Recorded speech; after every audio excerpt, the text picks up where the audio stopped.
So thanks to the 298 and counting people out there who are logging on at this time. Greetings to everybody in whatever time zone you might be in. I'm Amy Keating. I'm president of the Protein Society, and I'd like to welcome you to our webinar on new capabilities in computational protein design that was put together by Chris Bahl. And while we wait for others to log in, I'm going to make a few announcements about the Society. So for those of you who don't know this, the Protein Society is an international organization. We have members from 30 countries. We run an annual meeting that I'll tell you about more in a minute, and we publish the journal Protein Science, to which I hope you'll all consider submitting your work. Advance here. We're in a period of transition for the journal as John Currian is preparing to take the helm from Brian Matthews, who's been providing strong leadership as editor-in-chief for the past 15 years. And we're really excited for the future of the journal, even though I have trouble imagining it without Brian leading it. One of Brian's innovations is the introduction of our special issues on tools in protein science. And I wanted to bring to your attention the 2021 issue, which was released in January.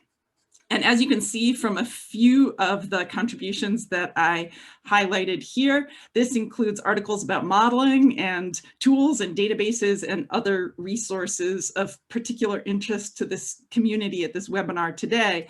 So I wanted you to all be aware of those things. Because most in-person protein science has been on hold for the past year, we've been busy at the Society running a series of webinars organized by our members. These have been a great success. I'm showing you some of the topics and participants here, and I'm super proud of the science that's been covered and the amazing lists of speakers. Our fourth webinar was particularly special. This was organized by Bill Clemens, who's the Protein Society Diversity, Equity, and Inclusion Committee Chair. And this featured a panel of Protein Society stars who have expertise in this area and talked about issues of diversity, equity, inclusion broadly and in their own lives. And their talks are recorded, as are many of the other webinar talks. So I encourage you to look for those on our website if you missed them when they were live. I would also like to encourage everybody to visit our website, diversifyproteinscience.org. This includes a database of protein scientists from underrepresented groups. And if you are a woman or a person of color or a member of another underrepresented group, it would be terrific if you could create a listing here. This will help meeting organizers find you and access your talent and expertise. And if you're organizing an event, please check here for excellent protein scientists that you can include. So this July, we'll hold our 35th annual symposium. And we recently made the difficult decision to offer this as an entirely virtual online event. So we're pretty sad that we won't be able to meet in person, but nevertheless, we have a phenomenal program lined up that was assembled by Program Planning Committee Chair Jeannie Hardy and her team that you can see here. And in addition to more than 50 great talks, there will be live interactive posters and also lots of networking and community events. So I encourage you to look for details about that meeting on our website. To register, starting on February 15th at extremely affordable rates, and to consider submitting an abstract to give a talk or a poster at that virtual meeting. Let's see, as usual, we have a few open opportunities for Protein Society members. If you would like to organize and host a webinar like the one we're having today, you can submit a proposal online. And also, as we look forward to our 2022 meeting, which will be held in San Francisco, we will soon open a call for member-contributed sessions. So if you have an idea about a topic and speakers that you would like to have represented, please look out for the call in March and submit your idea then.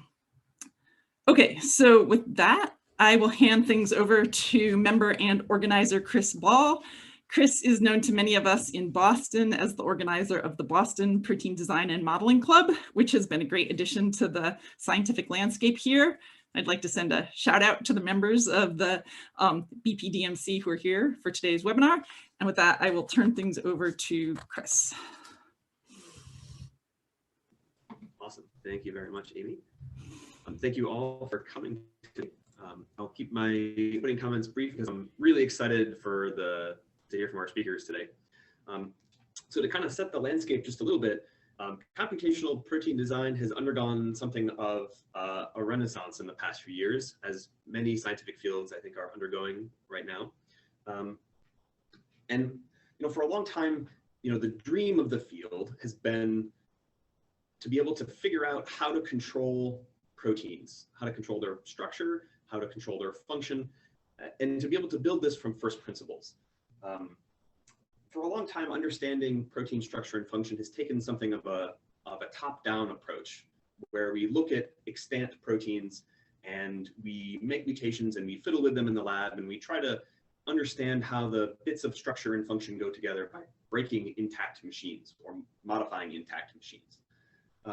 But now with protein design, we can really start to build function from the bottom up, from first principles, and to be able to really understand how these things work. And there are many aspects of controlling proteins' structure and function. Some is controlling their shape. Others is controlling their behavior, like binding or catalysis. Function, like binding and catalysis. And others is behavior, like dynamics and solution behavior, its solubility, its thermostability. And kind of in the intersection of all of these different parameters lies the complete control of proteins. You can make a protein do kind of whatever you want, behave under the conditions that you want it to, be active when and where.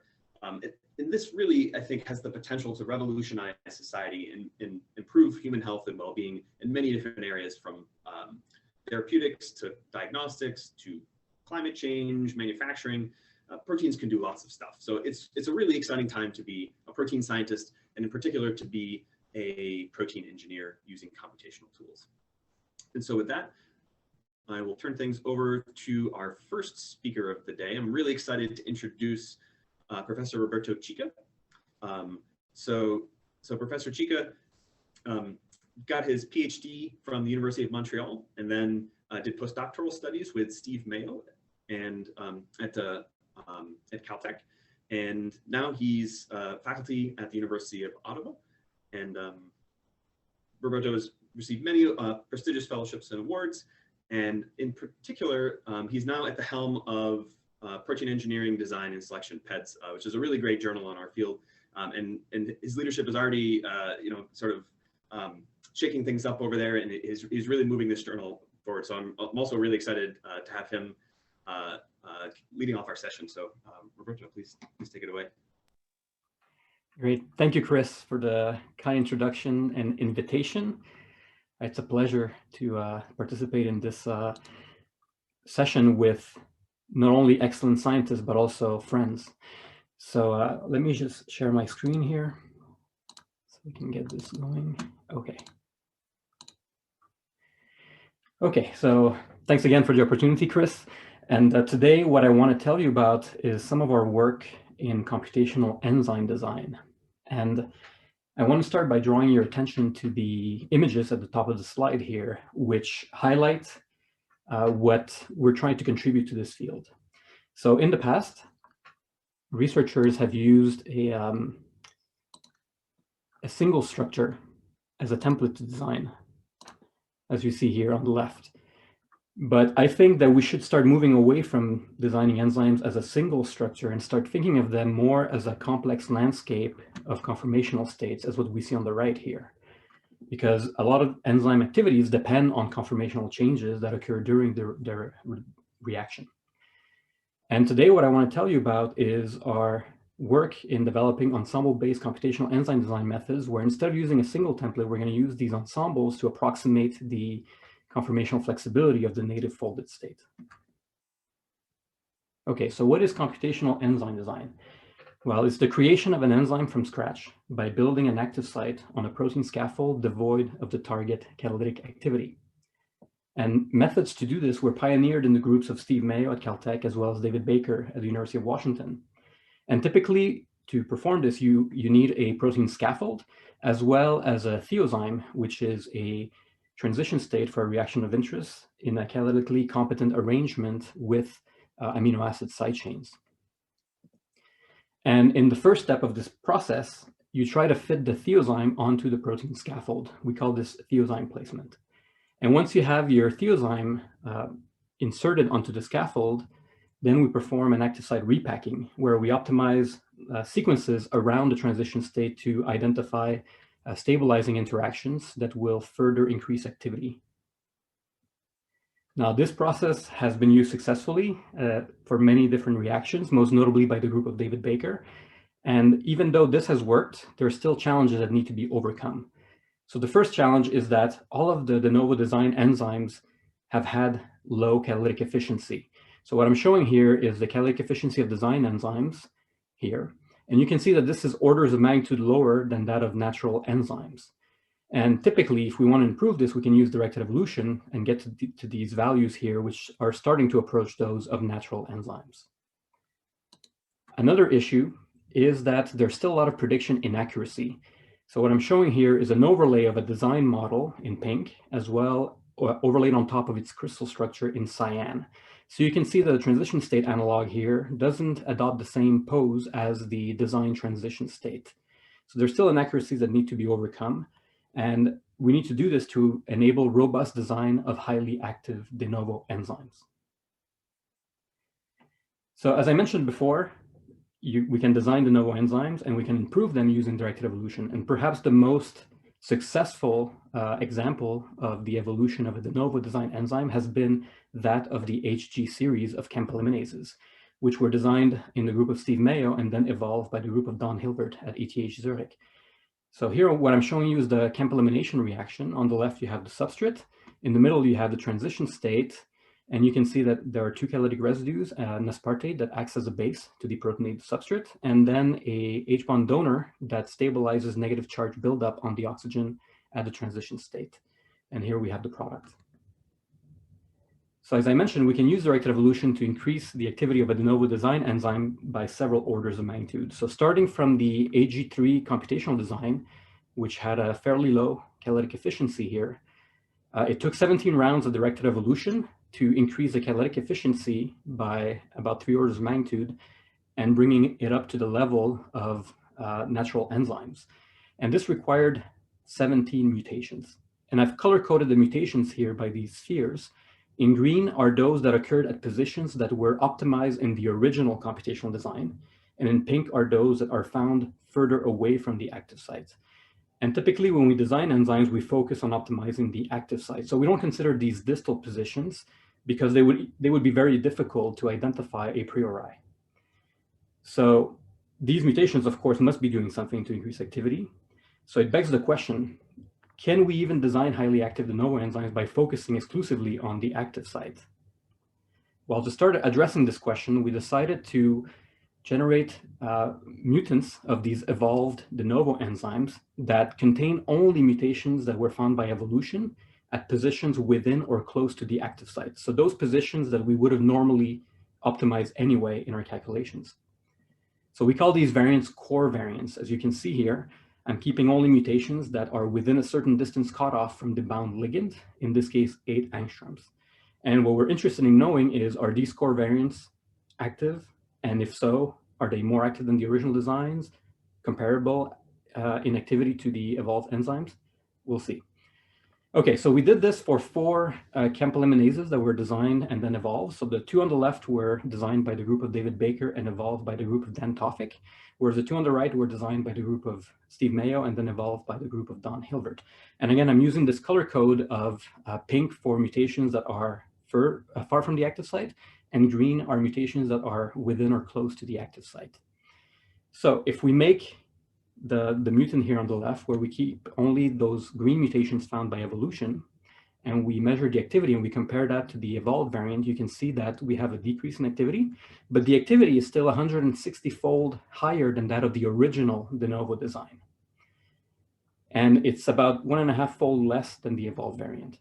And this trend is observed for all of these. That means that the evolved variant is always more active. Of course, it contains more mutations, but the core variants are at least 10-fold and up to 1,000-fold more active than the original design. So what this is telling us is that we should be able, by design, to find these sequences and therefore get orders of magnitude more activity than what we've been able to do before.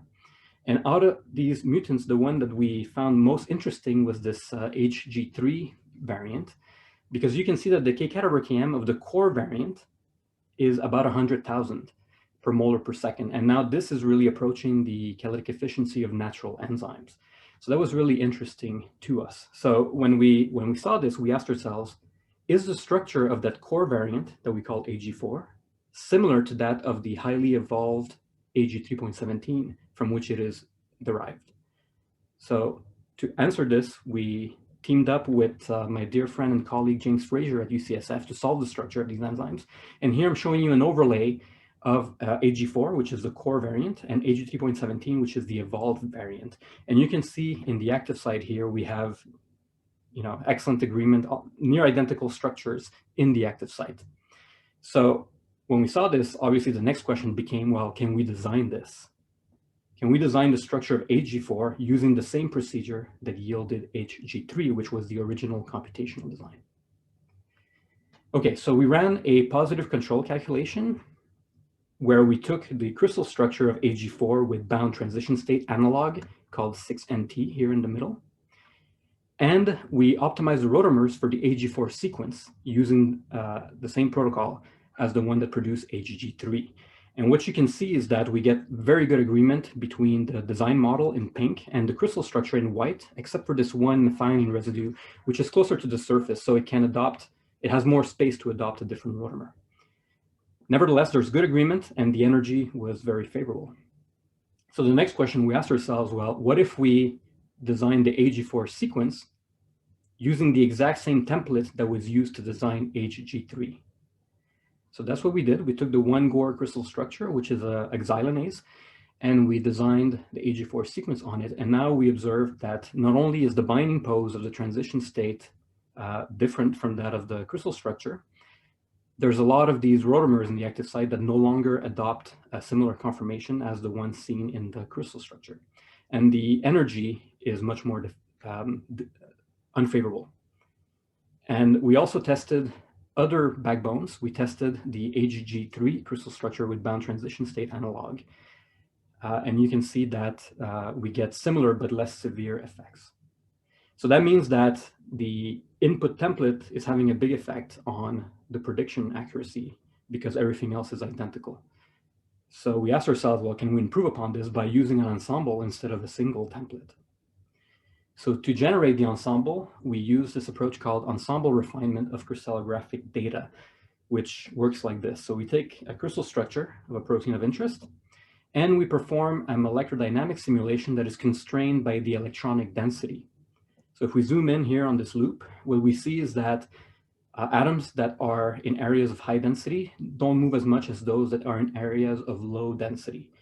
So from this simulation, we can extract an ensemble, and we think that this ensemble is a good representation of the experimental data, therefore of the actual conformational ensemble of the protein.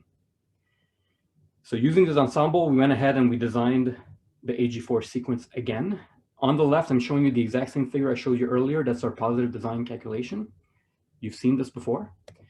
If I use an ensemble that was generated from the original template that was used to design AG3, you can see that we get similar issues to when we use the single crystal structure, although the energy is a little bit more favorable.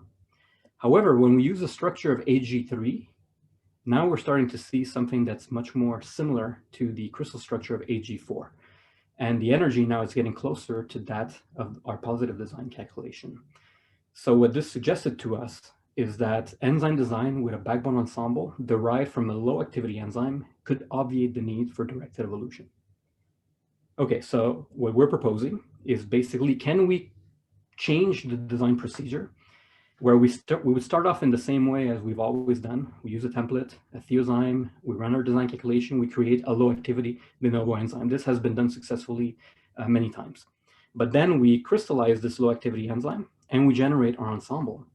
And presumably within this ensemble, there could be an alternate conformation that is more adapted to catalyze efficiently the same reaction.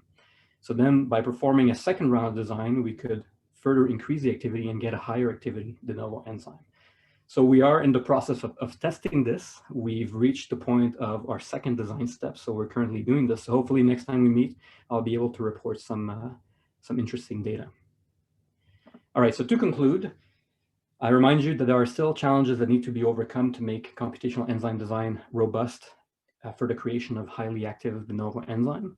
But I hope that I've convinced you that we should be able to design highly active de novo enzymes because AG4, again, contains mutations only at sites that were already optimized in the original calculation. So we should be able to find that.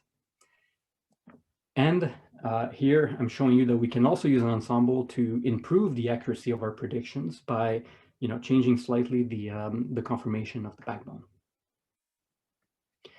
Okay, so where are we going with this? Well, obviously we want to keep using this approach of using an ensemble in computational enzyme design to create de novo enzymes for other reactions of interest.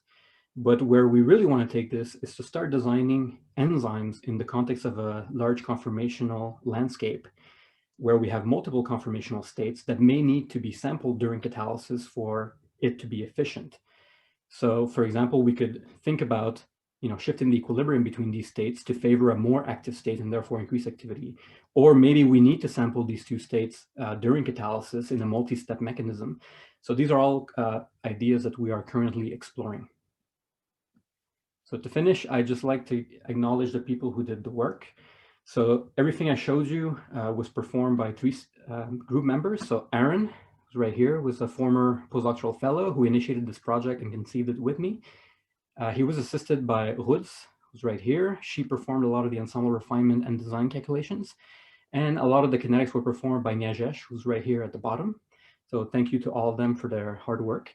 Also, I'd like to give a shout out to my collaborators, James Fraser and former postdoctoral fellow in his group, Mike Thompson, who recently started his independent career at UC Merced. So they helped us a lot with the crystallography, and we're still collaborating with them. And I'd like to thank all of our sponsors for money, of course, and you for your attention. Thank you.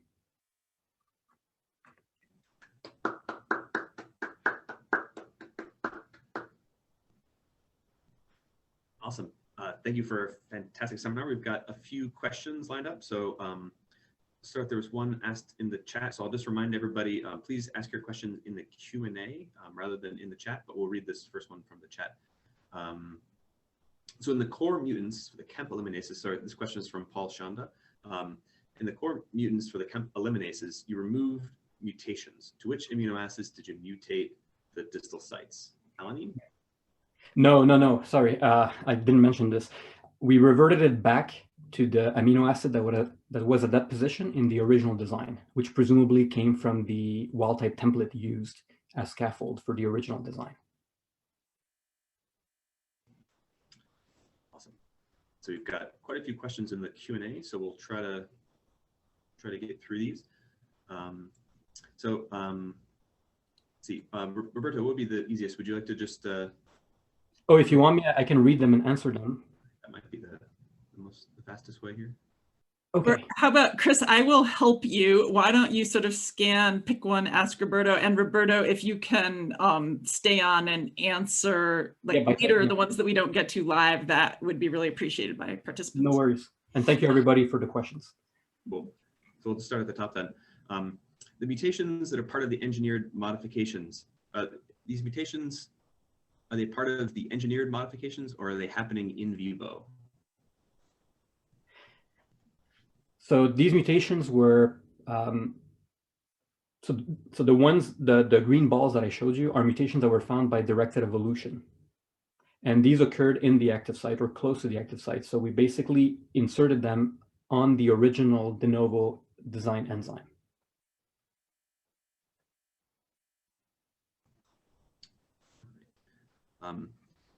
Have a question from Shorya. Have you tried to skip the crystallization step and generate an ensemble from normal mode analysis or something similar? Does the ensemble resemble the ensemble you get from MD with constraints? Right, excellent question. So of course, over the years, we've developed computational methods to generate ensembles that wouldn't necessitate, this ensemble refinement procedure with the crystal structure. So there's many methods that can be used to do that. And in this particular study, we did use unconstrained molecular dynamics. We still use the starting crystal structure, but not the density to guide the molecular dynamics. And we did improve the designs compared to using a single crystal structure, but it wasn't as good as using the ensemble refinement procedure. So I still think that ensemble refinement is probably going to give us really good ensembles for this approach, but it doesn't mean that it's the only way to get access to the correct conformation of the backbone to design more accurately high activity enzymes. Let me insert a question from a student, fourth year graduate student. Odessa asks, during the ensemble generation, were there surprising results that came from the density constrained MD simulations? Like, did you observe movements outside of floppy loop regions? That's a good question. So, of course, most of the movement was in floppy loop regions, but interestingly, depending on the starting structure and its density, the loop movement wasn't identical, even though the the space groups were the same. So it seems that it's not every part of the protein moves the same, and depending on how it does move, that affects the prediction accuracy. And it's very hard to know beforehand, which one is going to be the one that works the best. Should we let Bruno ask his question? I guess yeah. If you want to go this way, let's try it. So Roberto, this is really beautiful. Like completely, like extremely hard problem, such a fundamental problem in science. Really great to see that you're working on this. I guess my question for you is the following. So one of it is actually in agreement with one of these questions that you have also here in the chat. Is, it was very clear that you had very high differences in energy in these different poses, which oftentimes when we start scoring ligands and proteins, we don't really see this level of differences in energies, right? So like there's not really this clear signal. So what kind of energy function did you use here? That's point number one. And then I guess point number two is, in terms of these structural changes, are these like very minor structural changes, or do you actually can sort of like spot them by eye, right? So is this sort of like some kind of invisible state that you're sampling or that you need to sample, or it's really sort of like a discrete state that it's far away from a template where you need to be? Right, excellent question. So for the energy function, we're using the Phoenix energy function developed in the group of Steve Mayo. And basically it's a potential energy function that has, the usual Lennard-Jones, electrostatic, H bonding, solvation terms. So it has those four energy terms. And that energy is basically the sum of all the pairwise interactions. So that's why it gets to be so low. But that's typically what we observe when we use this energy function in design. So we're more interested, obviously, in difference in energy between different sequences and not absolute values of energies, which are not physical energies. I mean, there's no entropy contribution, so it's not a delta G value. And then for the ensembles, so the ensembles, we typically characterize them by measuring the average pairwise RMSD for the backbone between the different members of the ensemble. We call this diversity. And what we've observed is that diversity, like a sweet spot, it can't be too low. You can't be like, 0.05 angstrom RMSD, because then the structures are very similar. We like to be in the 0.1 to 0.5 range. That seems to work best. But we can see differences, and depending on the flexibility that we obtain from ensemble refinement, some parts of the backbone are much more flexible than that. As you saw from that animation, some loops, are moving more than those few angstroms. Thanks a lot. Maybe there are a few questions, including one that I had along the theme of designing allosteric mutations, and is there a reason to constrain your redesign to the active site if your ensemble provides the opportunity to maybe design distal mutations that might stabilize productive states? And let me just read, Paul Shanda related asked, what is your perspective for designing allosteric properties? Do you go in this direction, and what is more challenging there as compared to focusing just on the active site evidence? Right. So I think ultimately we'd like to be able to design distal mutations as well. At this point, I don't have a clear answer on what would be the best way to identify those sites, and then I design a mutation that's going to impact what happens in the active site.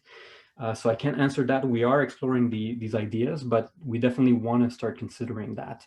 The good news, though, is that my view is that if we can get at least the active site mutations to be really good and get a 10, 100, or 1,000-fold more active enzymes than what we were able to do previously, that level of activity should be sufficient for a lot of biocatalytic applications. It may not be as high as natural enzymes, but it may be sufficient for many applications. At least that's the hope. But we're definitely interested in identifying distal sites, but that's a different problem altogether, and I don't have a clear answer to tell you how to do that yet. Chris, how are we on time? I was thinking maybe, yeah, this is excellent. We have a lot of really awesome discussion, but I think maybe we should continue with our next speaker. Make sure we stay on track. Thank you again, Roberto, for a really excellent seminar. And you've got 26 questions in the Q&A. If you have some time, you could go through and answer. So, folks, if you ask questions in the Q&A, then even if we don't get to answer it live, then the speakers can answer them by text after. All right. Thank you, everybody. Awesome. So I'm really excited for our next speaker, Professor Tanya Kortemme. Professor Kortemme, she got her PhD at the EMBL in Heidelberg, and she did a postdoc there as well, and then joined David Baker's group in Seattle, Washington for a postdoc. Now she's faculty at UCSF. Again, very highly decorated, many awards, major contributions to the field. Really, I'm super excited. So yeah, Tanya, please take it away. Well, thank you very much, Chris, and really for organizing this symposium. I feel really privileged to speak among my fabulous colleagues and friends here. And also, I think we already have a really terrific discussion, so I'm hoping for more of that. And I think you might see some of the themes that you already saw so beautifully illustrated by Roberto also coming up in the kinds of problems that I will discuss. Let's see. Okay, so we're obviously fundamentally interested in the problem how to build new biological functions entirely from scratch. And there's a number of different motivations. Ours are, we really like to probe the design principles of biological functions. We'd like to be able to use engineered systems to control biological processes, to really understand and be able to dissect them. And obviously there are practical implications as well. In particular, what we like to do, like many of us here, I think we're interested in designing proteins from first and physical principles using computational predictions, in our case, in the program Rosetta that we've co-developed for many years. And I just want to start by acknowledging sort of the two global challenges that we're all facing. One is that the space of possible sequence structure combinations for proteins you can imagine is obviously really enormous. So you need to carefully think about how to sample that space and also how to represent that space. What is the conformational flexibility that you allow, as we just heard from Roberto also. And then secondly, we need some objective function because ultimately computational protein design is an optimization problem. And we're only as good as our objective function really is. And we need to make simplifications in order to allow for many fast computations. But we still like to base our energy functions really on the physical chemistry of the problem so that we're hopefully also advancing those methods. So despite these considerable challenges, of course, the field has made considerable advances that are really driven by fundamental work over 3 decades or more. And in particular, there's a lot of progress in design applications, I would say, in the last 15 years. And we now in particular have many examples where small and in some ways idealized structures can be designed really with amazingly high success rates. And many of these designs follow the following principle. where you have a topology blueprint. So you have a topology of the number and relative ordering of helices and sheets. And then from those topologies, you assemble idealized structures through taking fragments, helices, sheets, and loops, often from the protein data bank. And then these idealized structures can be functionalized, and in particular, a wealth of functions has been built from helical bundles, making really strong protein binders, and even now getting into new therapeutic candidates. So really exciting developments. Still, I would argue that these designs, or what we've achieved so far, often deals with largely static structures, static components. And the design of function, and in particular dynamical functions, is typically much more difficult. And many of the functions that we would like to design are out of reach. Roberto illustrated the really hard problem of enzyme design. Other problems might be dynamically sensing molecules that we currently cannot sense, proteins that switch their conformations when they control signaling, and many really of the composite functions and beautiful molecular machines that nature has invented. So here I will argue that some of the key challenges are that, first of all, that these functions, in contrast to the idealized structures that I described above, require precise control over often not ideal geometries in functional sites. And then moreover, the structures that we can currently design are often extremely stable. But for function, we often need to switch between multiple roughly isoenergetic states. And that really is one of the challenges in the field. So with these challenges in mind, I will describe 3 very short stories of recent progress that we've made with the difficult challenge of precise control over geometries. The first is to build new geometries, or build the geometries of functional sites. The second is to precisely position functional groups within these sites. And here we're building on methods for sampling protein conformations borrowed from the field of robotics, which we are now adapting increasingly to protein design. And the third is to systematically tune the geometries, the shapes of entire proteins into which new functional sites could be placed with hopefully better accuracy. So here's the first application. We wanted to design proteins that can detect new signals. In our case, these signals are small molecules, for which we didn't have a sensor. We wanted these proteins to work in cells, where they would not only detect the signal, but also convert signal detection directly into a cellular response, so a change in cellular behavior. And ideally, we wanted to engineer modular systems where we could choose different potential cellular output responses. And so a fantastic former graduate student, Dan Mendel, came up with one idea of how to do this, which is utilizing the principle of small molecule induced heterodimerization that nature obviously has used, but we wanted to build a system like this synthetically. And so the key idea here is that 2 protein sensor components preferentially interact in the presence of the small molecule signal. Now you can link the 2 sensor components with 2 halves of a split reporter, that when the small molecule signal is present, the sensor components dimerize, and upon dimerization, assemble a system that reconstitutes a functional reporter. And in this sense, the system is modular, where of course the detection of the signal has to be specific to the signal, but the sensor can then be linked to many potential different output reporter systems. So that leaves us with a difficult problem, however, how to build the geometry of a binding site for the small molecule from scratch into a protein-protein interface.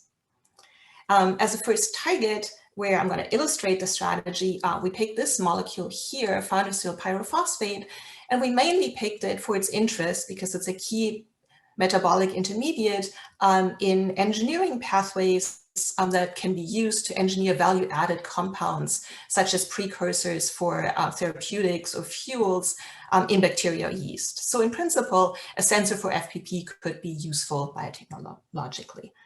This is also a challenging target. It has 11 rotatable bonds. So Dan developed the following design approach, and again, some of the themes will resonate with what Roberto described before. We first defined the binding site geometry, in this case, by the relative orientations of side chain functional groups binding to the ligand in optimal physicochemical geometries. And we used not just one, but we tried a number of different geometries here. The second step then is to build these geometries into protein-protein interfaces de novo. So now building them into sites where before we didn't have a binding site of a small molecule that we can borrow from. Here we were completely agnostic which system we wanted to use. Instead, we built these binding sites into more than 1,000 protein-protein interfaces from the protein database. And then for each of those hits, we now diversified the area around the binding site using ensemble-based approaches that you've also heard about to generate a vast number of conformations for each of our designs. And then we designed sequences that stabilize that modeled binding site. And then using computational quality metrics in Rosetta, we selected the top models on 3 different scaffolds that are highlighted here. So in total, we had 3 potential protein-protein interaction interfaces from this entire computational screen, and we made 9 designs. So then a really great postdoc, Ming Huang, developed a strategy to test the functionality of these designs in École. And so he coupled the function of the sensor to a growth-based signal in bacteria. And I'm going to show you data for the 9 designs for our 3 interfaces. First, you can see the yellow interface here did not show any sensor signal. So in a sense, that's a negative control. Then for the second interface here, you see some small signal. But then for the third interface, we were really encouraged to see that 2 of the designs on this interface showed a very robust sensor signal in E. coli straight out of computational design. This is without any experimental optimization here. And then, of course, for a sensor to be useful, the signal has to be proportional to the signal that you're trying to detect. Our signal FPP does not get into cells when we add it externally.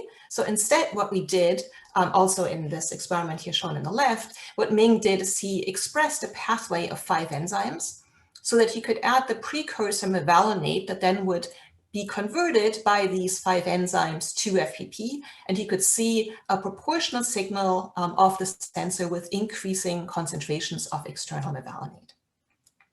And to highlight or to summarize how we got to these designs, our computational designs had a large number of mutations, and then moreover, they were computationally screened from 1,000 possible protein-protein interfaces. So this is certainly not something that we could have done by experimental screening. The computation was really essential to get us to these design sensor constructs. So then, of course, to demonstrate that we are right for the right reasons, the best way to do that generally is to solve the crystal structure of the actual design, in our case, the ternary complex. This is in collaboration with Mike Thompson and Jamie Fraser. You've heard about both of them already in Roberto's work. So Mike was able, and this was actually rather challenging, Mike was able to solve the ternary structure of the complex, showing the de novo design binding site here for the small molecule.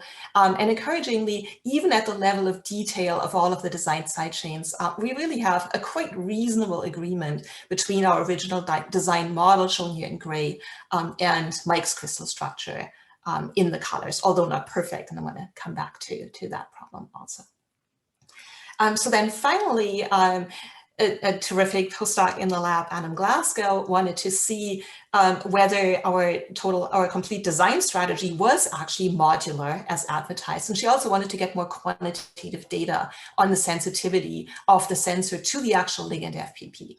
So she coupled the sensors to 2 different split reporters, either a split luminescence system or a dimerization-dependent fluorescence reporter.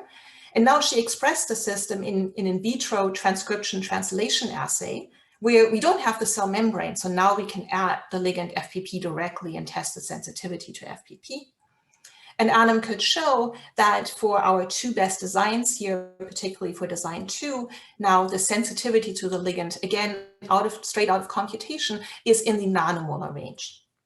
And the same was observed also with the dimerization-dependent fluorescence reporter, really demonstrating that we can link the signal to different modular outputs. So in conclusion for this part, we are excited that we seem to be able to build functional site geometries de novo by computational design. And we can do this at atomic accuracy as confirmed by crystallography. And these systems generate synthetic small molecule induced heterodimers that can be used to program cells to sense and respond to new signals. However, what you could already see from, if you look very carefully at the crystal structure, the binding site geometries, when we put them into existing proteins, given the backbone of these existing proteins, are often not optimal. So we screened 1,000 protein-protein interfaces, we only found 3, and even for those, it really wasn't optimal. So that prompts the question, to us at least, can we control these binding site geometries to precisely place side chains much more accurately with different methods? And so what we thought here is that we can use methods that we in our lab had developed for a number of years, which are borrowed from the field of robotics.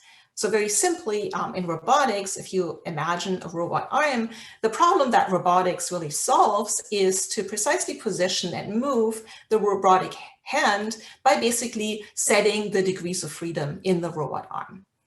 And so this lends itself, I think, very nicely to porting the same mathematics in the same problem to proteins, where now our problem is to precisely position sidechain functional groups by utilizing what we know about the physical chemistry, about the degrees of freedom in the protein backbone.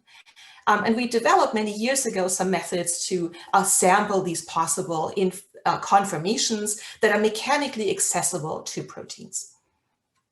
And so now the idea was to apply those to design to precisely position functional groups. And this is work developed by Kale and Cody, 2 graduate students in the lab. So again, this starts with defining the geometry that we want to optimize for, so the precise positioning, in this case of a sidechain functional group relative to a ligand.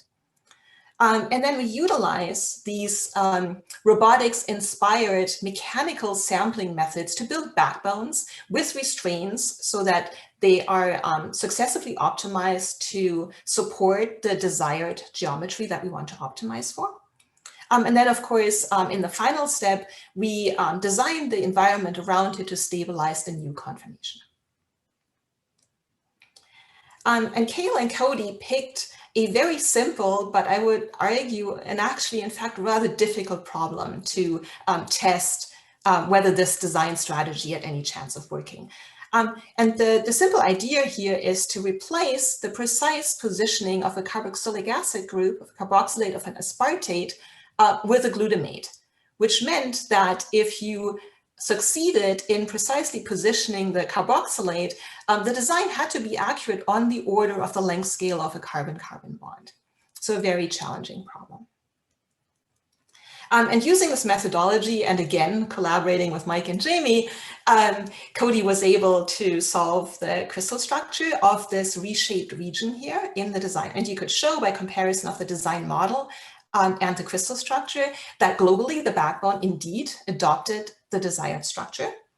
And I'm also showing you here a comparison of the design model with the original wild type structure. So you can appreciate to some extent what the extent of remodeling in this active site here really was. And so the RMSD here is larger than 3 angstroms, and the accuracy here is a little bit over 1 angstrom RMSD.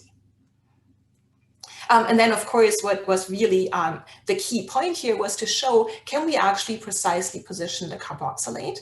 And you can see here the overlay that the positioning of the new glutamate with the rearrangement of the backbone is nearly perfect.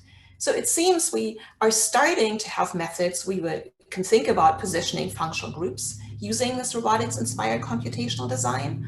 And moreover, the positioning, although it is not perfect, is sufficiently accurate to now indeed distinguish aspartic acid from glutamic acid here. So what we did here is we measured, this is an enzyme, we measured the enzymatic activity of this enzyme. It's much worse than wild type, so we clearly have not understood the enzyme design problem, but the enzyme is active with now the glutamate as the catalytic residue. But if we now change the glutamate to the original wild type aspartate, now we essentially kill enzymatic activity, showing that positioning seems to be sufficiently accurate to distinguish between these 2 residues. I told you that the problem that we're still having is that the binding site geometries are often not optimal, but we're starting to have methods to reshape binding sites using these robotics-based methods. But finally, we wanted to address the problem. Right now, what we've done is we've done everything in the context of existing proteins with the limitations of their backbone. And so an obvious next step would be, can we build custom-shaped proteins entirely de novo into which we can then place these functional sites such that these de novo proteins are really optimized for the geometries that we want. And so this is a problem that a really phenomenal PhD student, Zhengzhe Pan, took on. And the idea is borrowed from natural proteins, where natural proteins diversify their folds. Again, I'm showing you a topology, by essentially having variations in the position, orientation, and size of secondary structure elements to create distinct geometry variations within a certain fold family that are then optimal for function. So what Zhengzhe developed is a computational method that systematically samples these units to create a vast number of potentially distinct geometries de novo. So in essence, his method creates artificial shape families of proteins with hopefully really precisely tunable geometries. So to test this idea, Zhengzhe took two different de novo designed protein topologies and diversified them computationally, creating thousands of new geometries. He then took a selection of these and tested them experimentally and showed that 38% of the proteins were folded by biophysical methods with purified proteins, and many of those had predicted geometries that were not seen in nature. He then determined several structures of these de novo designed proteins. I'm showing you three here, and he could not only show that these structures are clearly distinct from each other, even though they all have the same fold topology, but they also match the design model with atomic accuracy, as you can see here again from the overlay. And then finally, Zhengzhe went on to quantify the potential structure space accessible to these proteins. So what you see here on the left are projections of these two designed helical elements, the centers and orientations of those helices, onto the underlying sheet in this beige color. And you can see very sparse sampling, very sparse coverage in naturally occurring proteins in the PDB. However, you can see that the space of accessible geometries by Zhengzhe's method greatly surpasses that seen in nature. And you can see the examples in yellow and green that Zhengzhe sampled in this space for experimental testing. So in summary, why I'm excited about the possibilities for new capabilities in computational design is we're starting to think about not only creating new functional sites entirely from scratch, but we're starting to have methods to finely tune the geometries and the precise active site residue positioning in these functional sites. And moreover, we're starting to be able to design artificial proteins with large shape varieties to match these new binding sites.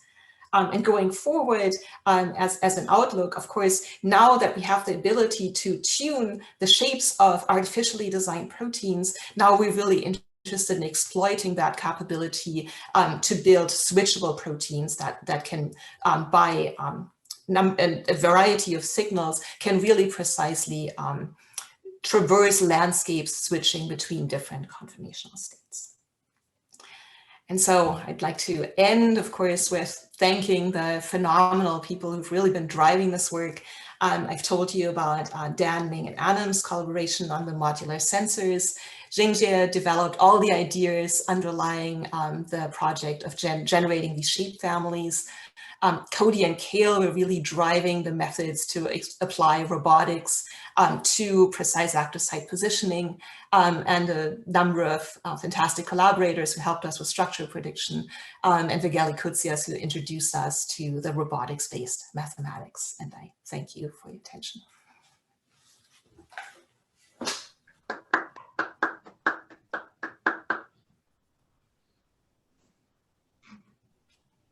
Fantastic. Yeah, Tanya, thank you so much. We've got some great questions in the Q&A, and I'll just one more quick reminder, everyone, please use the Q&A for your questions. So we'll start off maybe with a question from Colin Smith.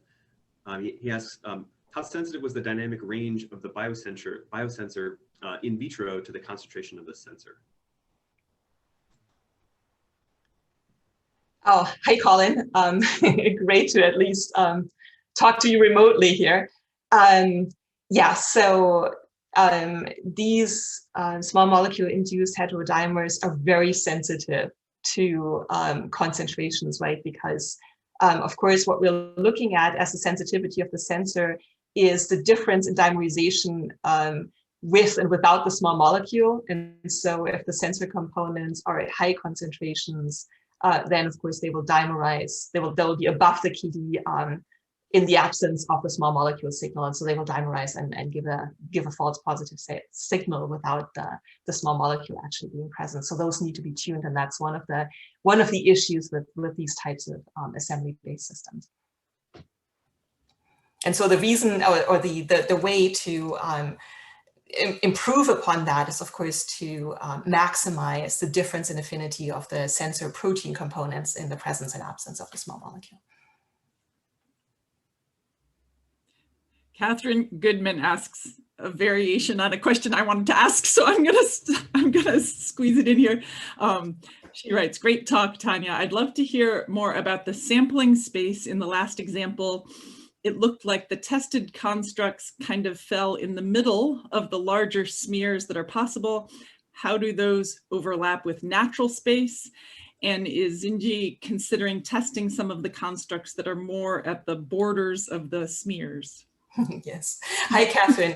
Excellent questions. And so I guess the answer is yes to all of those things. So yes, so we tested in the examples that I showed you, probably the most conservative samples out of that space. Still, though, we did a quantification showing that if you bin that space and you count how many of the bins of the helix orientations are covered by naturally occurring proteins, and then how that compares to the tested designs in that particular story, we picked bins that are not covered by naturally occurring proteins. But as you say, we're still sort of in the middle of the larger sphere, and what you're saying is exactly what we're doing now, is to basically maximize the sampling within that space for experimental testing to really see how much we can push the methods. Got a question from Eva Hyde. This one is a really hard question, and one I think all of us grapple with all the time, so I'll pick this one out and forward it to you here. You did a huge number of calculations to choose your proteins. Can you see why some of the ones you chose did not work? Yeah. So obviously the ones that we chose. So in the particular example that I showed, right, we only picked 3 different protein-protein interfaces, and we obviously chose them because we thought they're going to work. And it's always really hard to once things do not work, to do a proper investigation of what all the possible reasons are. And so for the cases where we've done that to some extent, the reasons were either that the proteins aren't folded or they're just not binding the small molecule is, I think, what we're thinking. But that's sort of very general. And then really sort of to get at the deeper question here, which is, how do you figure out what the actual problems are and the actual parameters that can help you find more successful computational protein designs.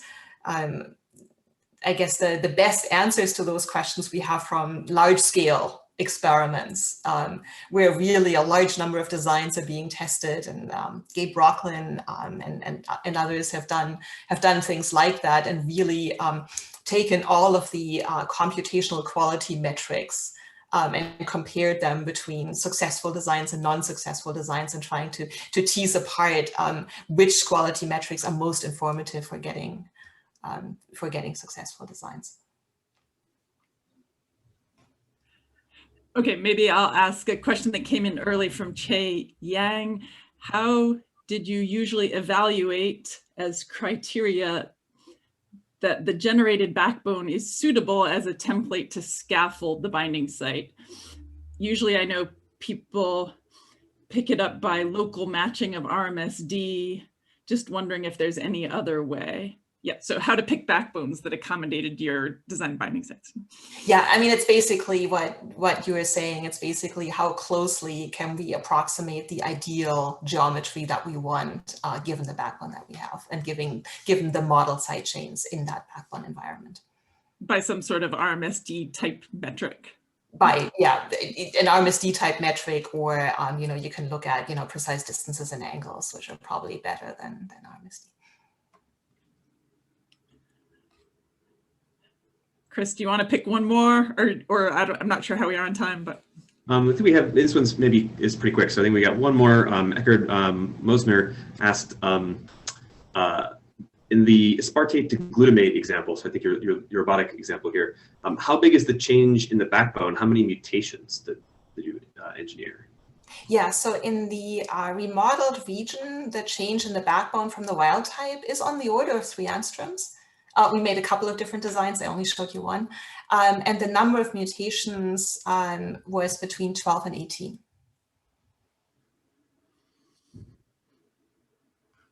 Excellent.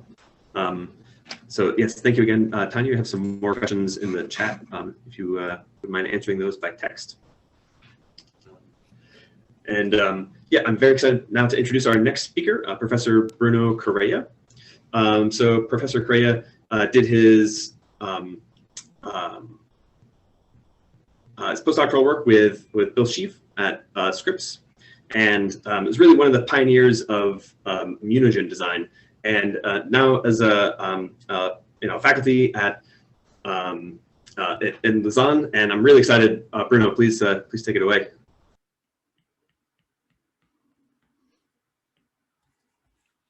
Oh, you're still on mute. Chris, the first thing I'm going to do is to thank you for having me here. The second thing is to ask you to please call me Bruno and not Professor Correa, because it gives me a headache, man. So all in all, you know, it's really a true pleasure to be here with this so distinguished group of scientists and also friends. And, you know, the only regret that I have in us not being in the same room is that I can absolutely predict what was going to happen after the talks, which would be we would have gone to a bar and we would drink and laugh until very late. And so I really hope that this can happen like anytime soon. But so to this, I will tell you a few of the things that we've been doing here in Lausanne. And again, the scope is about the same of what Roberto's and Tanya, which are, of course, you know, references in doing this type of things that I'm going to tell you. And here the idea is how can we actually expand this landscape of functional proteins by computational design. And so as Tanya mentioned, you know, the problem is just so, it's of a magnitude that is so large that it's actually hard for the human brain to comprehend. And so if you start sort of like thinking about what the theoretical space of possible combinations of amino acids, when you start putting proteins of 100 amino acids together, you know, you're very quickly like in a larger scale than the number of atoms that actually are predicted to exist in the universe. And so clearly you can think about the protein space as this very large space that nature, by actually sort of like, you know, this was an observation that comes now from genomics experiments where nature really only sampled sort of like small subsets of this space, right? And I think, you know, the question that really here begs to be asked is, what is present on this like gray space or this dark space where we actually, maybe there's a lot of like great proteins to be discovered there. And that's really truly what I think that we all believe that is that there's there to find out. So just this sort of like, you know, to put you a picture on how in general protein design works. So a lot of us and a lot of the community that does protein design uses modeling programs which sample backbone and side chain conformations, and ultimately you have an objective function or a scoring function which tries to optimize that search for you. And ultimately what happens in the computer somehow resembles very briefly what I'm just showing you here in this movie. Eventually you get a couple of sequences out, or a lot of sequence outs that you will have to experimentally characterize. So, but speaking about the design of function, right? So I think if we would like to characterize how the design of function is done using computational methods, you could probably, you know, perhaps this is not a fully inclusive categorization, but there's likely two types of approaches, right? You can either take what we refer to as sort of like a top-down protein design approach, where you use the natural protein repertoire that you see here on the left. And then, you know, you search for backbone similarities, and you try to graft in some type of functional motifs. And what you get out of this process is basically a natural protein which has been functionally repurposed.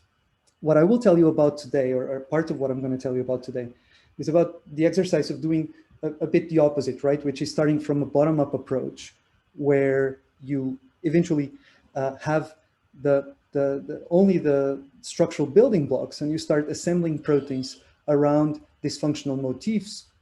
And ultimately, what comes out of here is a topologically assembled process, where you will obtain a functional protein. So what I will tell you about today has a very well-defined design objective, where the idea is to design de novo proteins which are functionalized with structural motifs and binding sites. And so, and these binding sites are basically recognized by antibodies. The application that I will tell you about here today is related to the design of vaccine immunogens. I will not tell you all the biology that we have done in order to figure out how these immunogens actually work, but I will give you some highlights of how we actually assess the function of these designed proteins. But mostly I'm going to spend time telling you how the functional approach actually works. So we have the Rosetta Topo Builder approach, which was what we developed here in the lab. And essentially what happened here is that we have this computational design approach, where we start with a very rough definition of which protein we would like to design. So in this case, a 2D topology definition, where you can define which types of secondary structure elements you're going to use. You also know what your motif looks like, which is shown here. And then you sample through the different connectivities that you can obtain through these different secondary structure elements. And ultimately, you'll translate this into a three-dimensional motif. What you get out of this process is essentially simple topologies with a binding site embedded on them, and then they have potentially different types of structural configurations.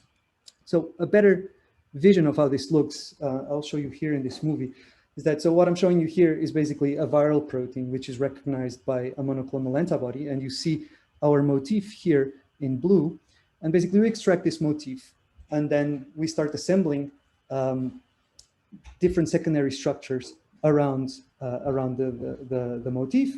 We extract distance constraints. And once we have these constraints, we start simulating the folding process. And after having many of these decoys designed, we actually optimized for the sequence. And then that's when we start testing experimentally these sequences. So to give you an overview of the types of proteins that we try to design, so you see that we have a number of different alpha beta topologies where this particular functional motif that is recognized by a monoclonal antibody has been embedded.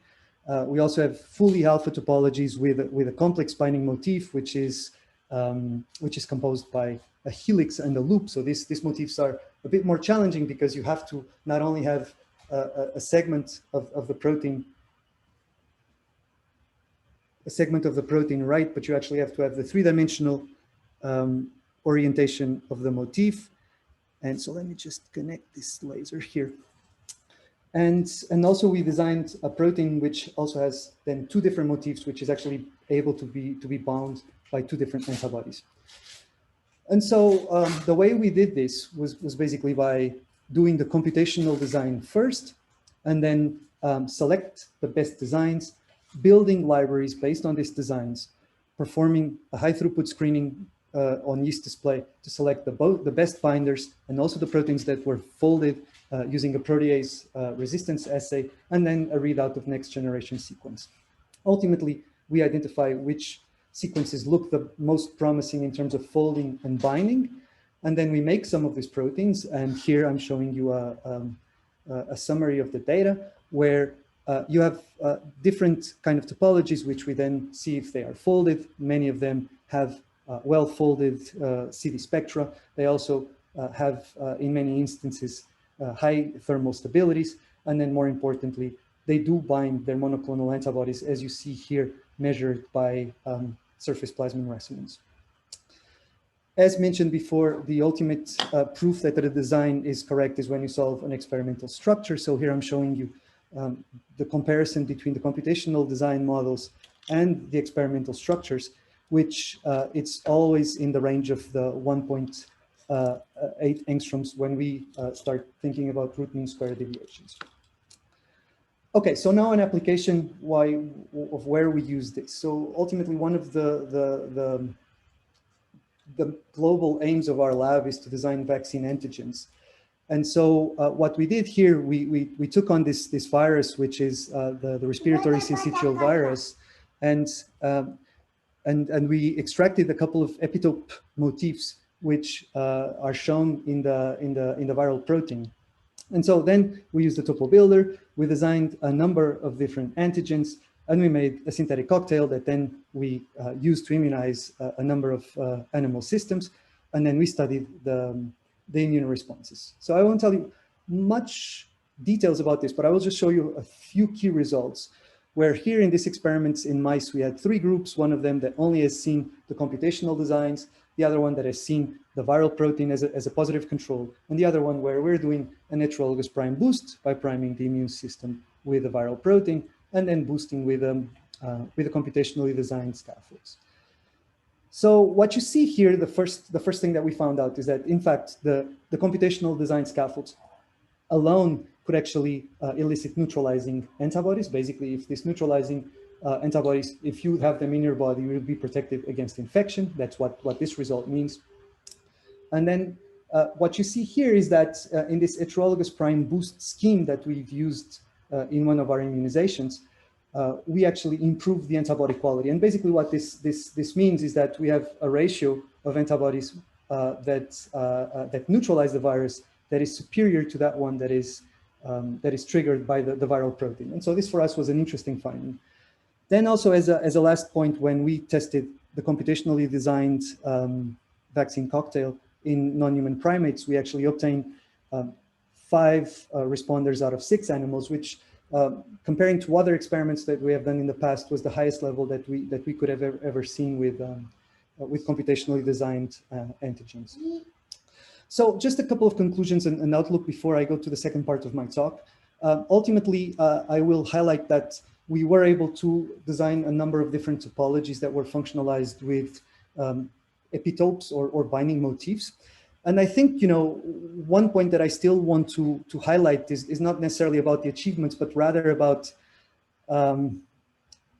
what we don't understand, right? And I think one thing that we don't understand here is related to a point that also Tanya has touched in our presentation, which is, what are these features that allow us to design successful proteins, right? What are the qualities of these backbones that we need to have in order to sample the best sequence possible? And I think even although we screened a lot of designs and we screened a lot of sequences, and yet from the analysis that we have done, these features are still not completely clear. So I want to still highlight that this is still, the problem is far from being solved.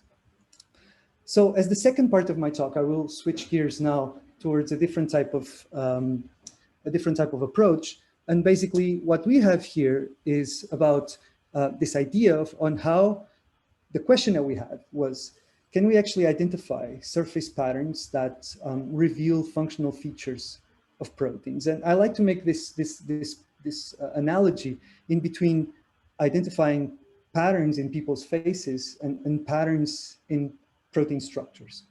And so we started thinking about this problem, and essentially our approach to this problem was to develop this software which we called Massif, which stands for Molecular Surface Interaction Fingerprints. And basically the way that this software works is by taking a protein surface, segment this protein surface in patches. And then once we have these patches of protein surface, which by the way, they don't really know what is the amino acid identity.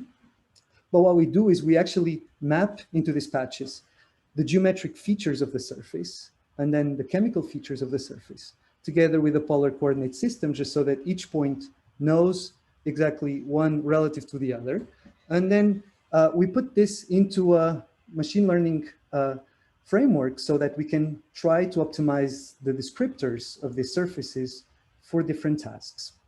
And so the tasks that we've used this algorithm here for was for pocket classification, interface site prediction. And basically the idea here is, given a protein structure, can we actually identify which site on that protein structure you are more likely to interact with other proteins?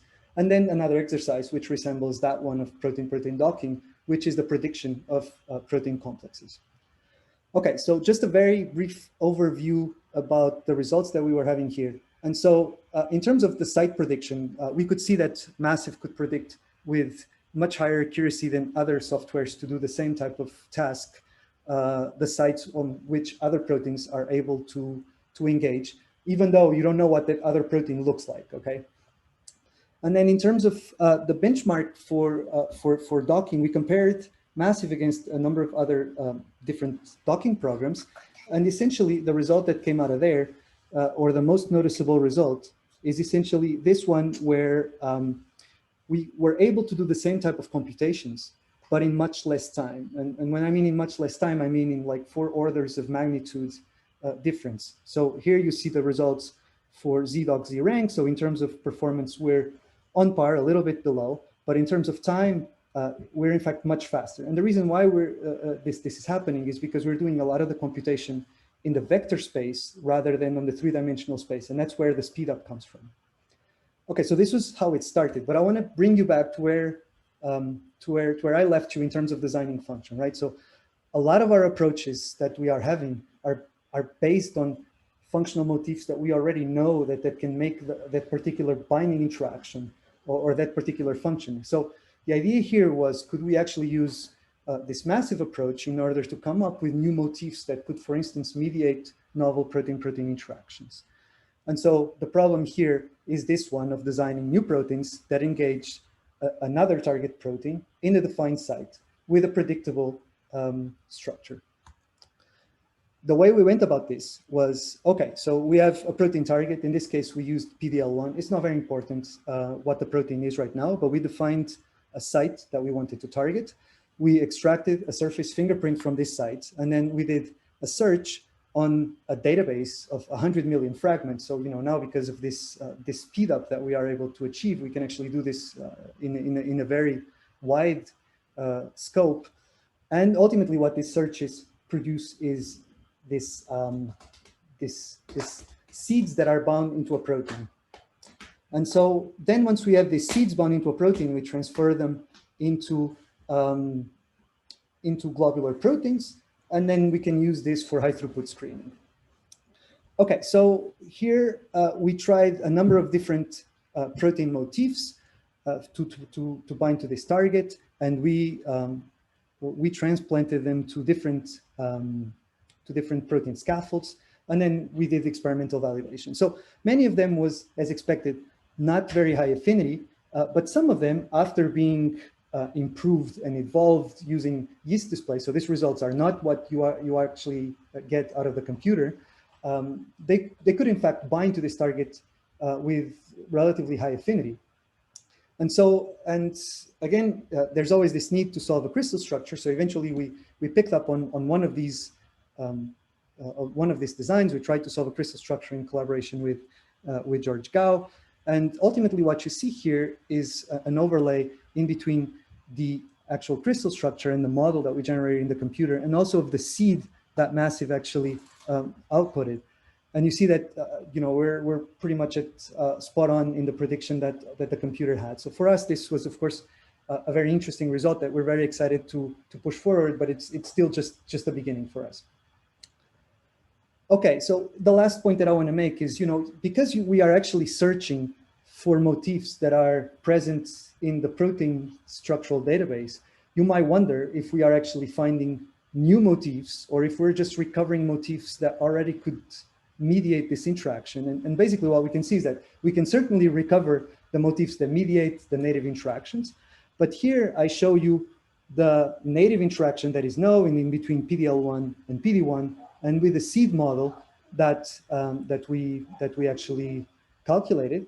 And you see that essentially we don't use the same type of secondary structure. We don't use the same type of side chains to engage the surface. And so this for us was a very exciting realization in terms of showing that in fact the program is able to come up with different binding solutions to engage the same site.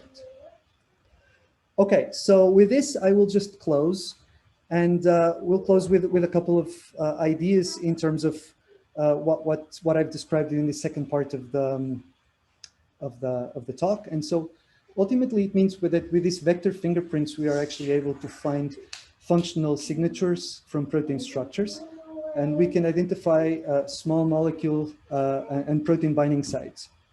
We also are able to do very fast docking simulations, and we can generate protein binders out of the computational stage at the micromolar level, and then they can be improved using in vitro evolution. And so, and two of these design binders are actually in, I only showed you one, but we actually have a different one, which is also in agreement with a crystal structure.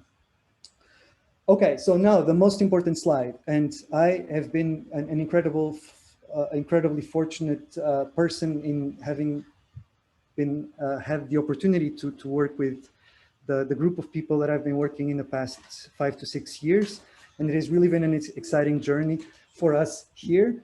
And with this, I will also like to thank the funding, and I will be happy to take any questions if you might have them. Thank you.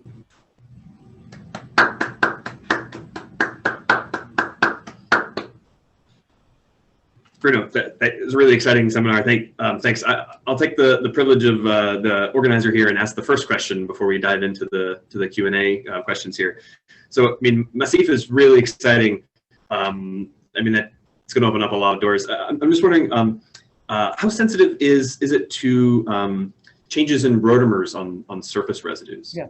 So what we have found is that for now it's still more sensitive than what we would like it to be. So small changes in these surfaces, in fact, will throw the signal off in a way. So we have seen that, for instance, sometimes you have the crystal structure of the same structures, okay, and they have, you know, they have very little differences in terms of rotamers, and you know, it's clear that the signals there get a bit confused. So I think this is something that we still need to work on. It's, for instance, to get to the level of, you know, could we actually predict accurately, you know, the effect of point mutants, right? Which honestly, right now, I think we cannot do yet. Okay, that's basically my most honest opinion. Actually, Bruno, related to that, can you just speak a little bit more to what the fingerprints are, like what resolution and types of features they're capturing? So yes, I didn't show you any of the data that we, or any of the types of experiments that we try to do in order to understand that. So it really depends which type of task. So for instance, we have noticed that whenever we're trying to predict complementary interfaces, that, for instance, geometry plays a big role. So complementarity, you know, this has been known, right? We're in a way just sort of like, you know, trying to resuscitate what was in the books. But we also have noticed that the electrostatics also plays a role. So we have done these ablation studies where you sort of like kill one of the features, or you play games with the data and see how the signal degrades. And ultimately it means that depending on the task, one or the other will dominate. But generally when they work together, they work the best. Now, in terms of what these fingerprints means, you know, so again, these vectors come out of the network, and essentially, you know, you just don't know what they mean. That's basically it. So the best thing that we could do for now is basically making these ablation tests.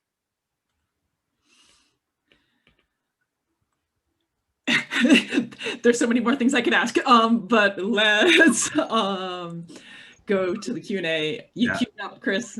I've got one for the for the first half, so Catherine Goodman also says that, thanks for the great talk, Bruno. For the first half, are you able to handle discontinuous epitopes using this method? Oh, so that's a good question. Yes. So one of the examples that I've shown you is actually a discontinuous epitope.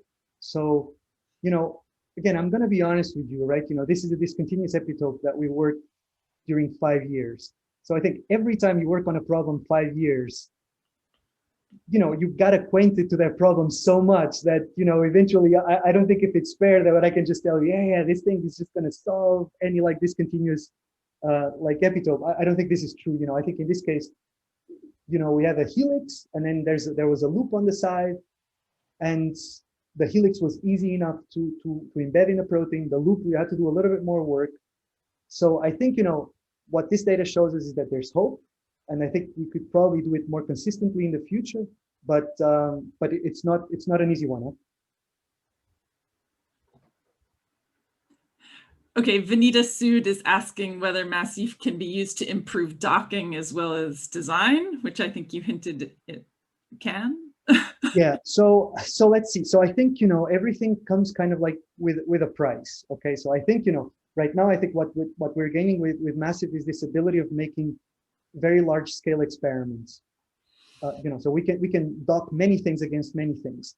Of course, that, you know, what I didn't tell you is the weakest point, right? And the weakest point is we also know that Massif is terrible docking unbound structures. Okay, which, by the way, is not just Massif. A lot of programs are terrible docking unbound structures, but we're also particularly terrible. So we're sort of like excited about thinking if there is one way where we can tackle this problem of unbound docking, even if in proteins which the backbone doesn't move too much. But right now we're not there yet. Maybe time for just one more question.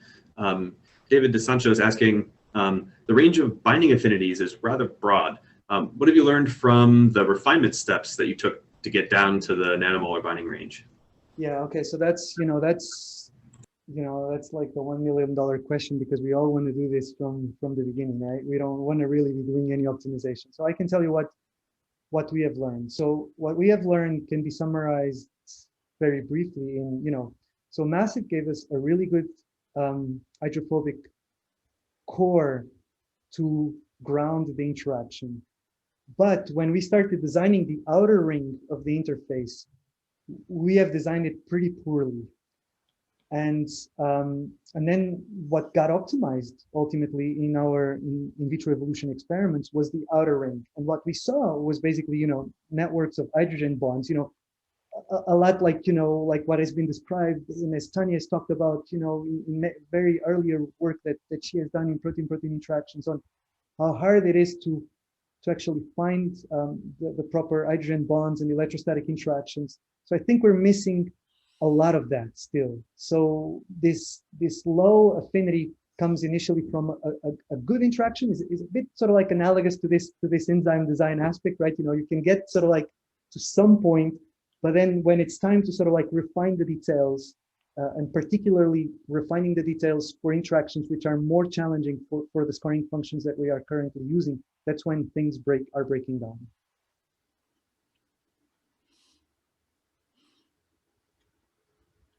Fantastic. Bruno, thanks so much again for a really exciting seminar. Thank you. Alrighty. It's been really just super fun session. You know, to sort of bring us home here, I'm really excited to introduce Professor Birte Höcker. So Professor Höcker, she did her graduate work at the University of Cologne, did postdoctoral studies with Hannah Hellinga at Duke, and then started her academic career at University of Tübingen, and now she's moved to Bayreuth recently. And yeah, really excited. She's really, I think, one of the first people to take design in a major way and use it to help us understand protein fold evolution. And it's really, I've learned so much from her over the years, and I'm really excited. Birte, please take it away. Thank you so much, Chris, for the nice introduction. And let me just start this up here. I hope you can see the right screen. Okay, thanks a lot for having me here. It's a pleasure, and it's been so much fun already listening to all of you others talking about these really great new developments in the field. And so, well, there's many of these things that I'm interested in as well. And but I, as Chris said, often take this view that I actually always say, I'm so impressed what nature does. And this is really also, I guess, what we all compare ourselves to, right? So this is just a picture from David Goodsell, who's using crystallographic data to show structures and in the context of the cell. So in the background, you see all those proteins on the surface of cells or that are interacting with other proteins or involved in flagellar motion, or I should actually use a pointer. And then you have here the polypeptide chains coming off of ribosomes and folding and interacting with DNA. So all this diversity. And even though we've already heard, many of you have said, maybe we are not actually sampling, or nature has maybe not sampled all protein space. It's amazing of what it can do and how precisely it can do this. And so I guess there's always these questions. How did this come about? How did nature sample all these different possibilities? And can we get close to this? And can we actually also do this? And so I guess this is always a challenge. This is always what we compare ourselves to. But I want to argue here, it's not only a challenge, I think it's also a big, big resource that we can use in building proteins. And yeah, that's, I think, the message that I want to bring across. But let me step back a moment and kind of show you the view that we've assembled in one of those reviews where we, how I see what you can do with protein engineering and design approaches, because it's all about getting methods together and actually using things together. So it's not only anymore we do directed evolution or design, it actually has to be working together.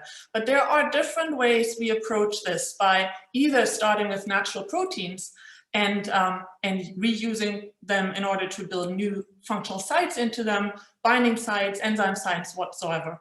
And then also the whole idea, can we build proteins from scratch? So that's, I think, the two sides of the spectrum. And I actually want to tell you a little bit about the middle part, about actually using parts of this. But just briefly, we are also trying on both sides. So, and I think this is just one of the things I'm very excited about. We were able to use a repressor protein and change the binding site, so it actually now binds a very related compound that is a plant hormone. And now we combined this protein, which is a dimer, and actually you can attach fluorescent protein, make a FRET sensor out of it. So you take domains, you take existing proteins, you change binding sites, and then you can make a sensor. And this is actually something that now, by tinkering with this, by engineering, changing the binding pocket of a protein, we now can make sensors that our colleagues in plant science can use to follow a small molecule. So I think we can go a long way also with really just using this really great proteins that nature can provide us, and just sort of tinkering with them. On the other end, we are also very excited in trying to learn about how some of those protein folds are can be designed, and we've been dabbling in de novo Tim barrel design, which is one of my favorite folds. And we work together with Alejandro Velasco and David Baker in building actually a Tim barrel from scratch. And we've then tried to actually learn how we can diversify, make a whole family of different stable structures, stable Tim barrels, and actually also extending them in order to make them more towards something functionalized. But I have the feeling we're still a long way, even though I've seen you guys doing so much great progress here. I still feel doing de novo is a long way. So why not use what nature is providing us as well? And that's why I'd like to focus on this middle part, because this is also, I guess, sort of my special view over the years, that I think that nature can provide us with very interesting pieces, and actually not taking a full domain, but taking fragments and combining them, and then diversifying on that level, and actually taking interesting pieces that might already bring something with it that we don't have to design de novo then. All right, why do I think this is something one can do? Because nature, I think, has done this all the time. This is the way how nature has been making all these diverse proteins. And so we've already heard that if you take a random sequence, it will most likely not fold. So there are many, many sequences that will not do well. So as soon as something works, we all stick to it, right? So we like to use it again, and that's what nature is doing. If there is a domain that makes a nice function turn over something, then you can reuse it again and use these modules and combine them with other modules to tweak the function. And that's basically what nature has been doing. It's using domains and assembles them with other accessory domains in order to tweak the function. So domain, I think everybody agrees, is independently a building block. But what we have seen in the recent years is also that domains themselves can actually be cut into smaller pieces, because domains are already pretty large, so they can't really have evolved de novo. So actually there seem to be smaller fragments that have led to the rise of domains. And I would like to show you that here in a range of different protein domains. On the left, we have my favorite beta alpha 8 or Tim barrel. And we have evidence that this one evolved from half a barrel or maybe even a quarter barrel. But this is one that has a clear twofold symmetry. And you can kind of see these beta alpha 4 element here that's in there twice. There's also the beta trefoils where you have the threefold symmetry, for example. Or then beta propellers. This one is a WD-40 with 7 blades. And each one of those blades is very similar. So the beta propellers is something where it has been shown that they evolve through duplication and fusion, or beta hairpins like in membrane barrels. So this is something that has been tried with designing proteins by actually just taking these fragments and putting them together. So I myself have done this together with Reinhard Sterner. We've taken a half barrel, duplicated and fused it, optimized it, and this is actually a crystal structure of a duplicated half barrel. And so this is a way forward how you can take one piece and by duplicating and fusing, making a similar protein structure. And also for the beta trefoil, Brumedal and Lee and Blaber, they have actually used similar approaches to build these structures. But this is only one way you can do it. And I think what might be even more interesting is starting to recombine things, because then you can take different parts with these pieces. And so recombination can also be done, and we have done this within the Tim barrel by taking one half of a protein from histidine biosynthesis pathway, and then from another one that is just catalyzing the successive step in the pathway. So those two Tim barrels, they look very similar, but they only have about 25% sequence identity. So they're pretty far away in that respect. So taking the N-terminal half of one, C-terminal half of the other, recombining them, we actually end up with a really nice protein. And by then evolving it further, you can actually, there were only a few mutations important, necessary to actually make this a protein that is just as active as a natural enzyme. So these are ways you can make proteins, and obviously we think by recreating these steps, I think we can nicely show that likely nature has done it this way. But now, what about taking actually pieces from different folds, from recombining between different folds? And that's something that we have tried, and actually it started as a summer project with Tanya, and where we actually, just based on this high structural similarity of these QY, this is a response regulator protein, the part here in green, it looks very, very similar to the part here in gray in this Tim barrel protein, HisF. And just based on the similarity, we decided, let's recombine, see what happens, whether we can actually make a nice protein out of it. And it worked really nicely. And we could solve the crystal structure. And you can see it here that it's a nice barrel-like shape.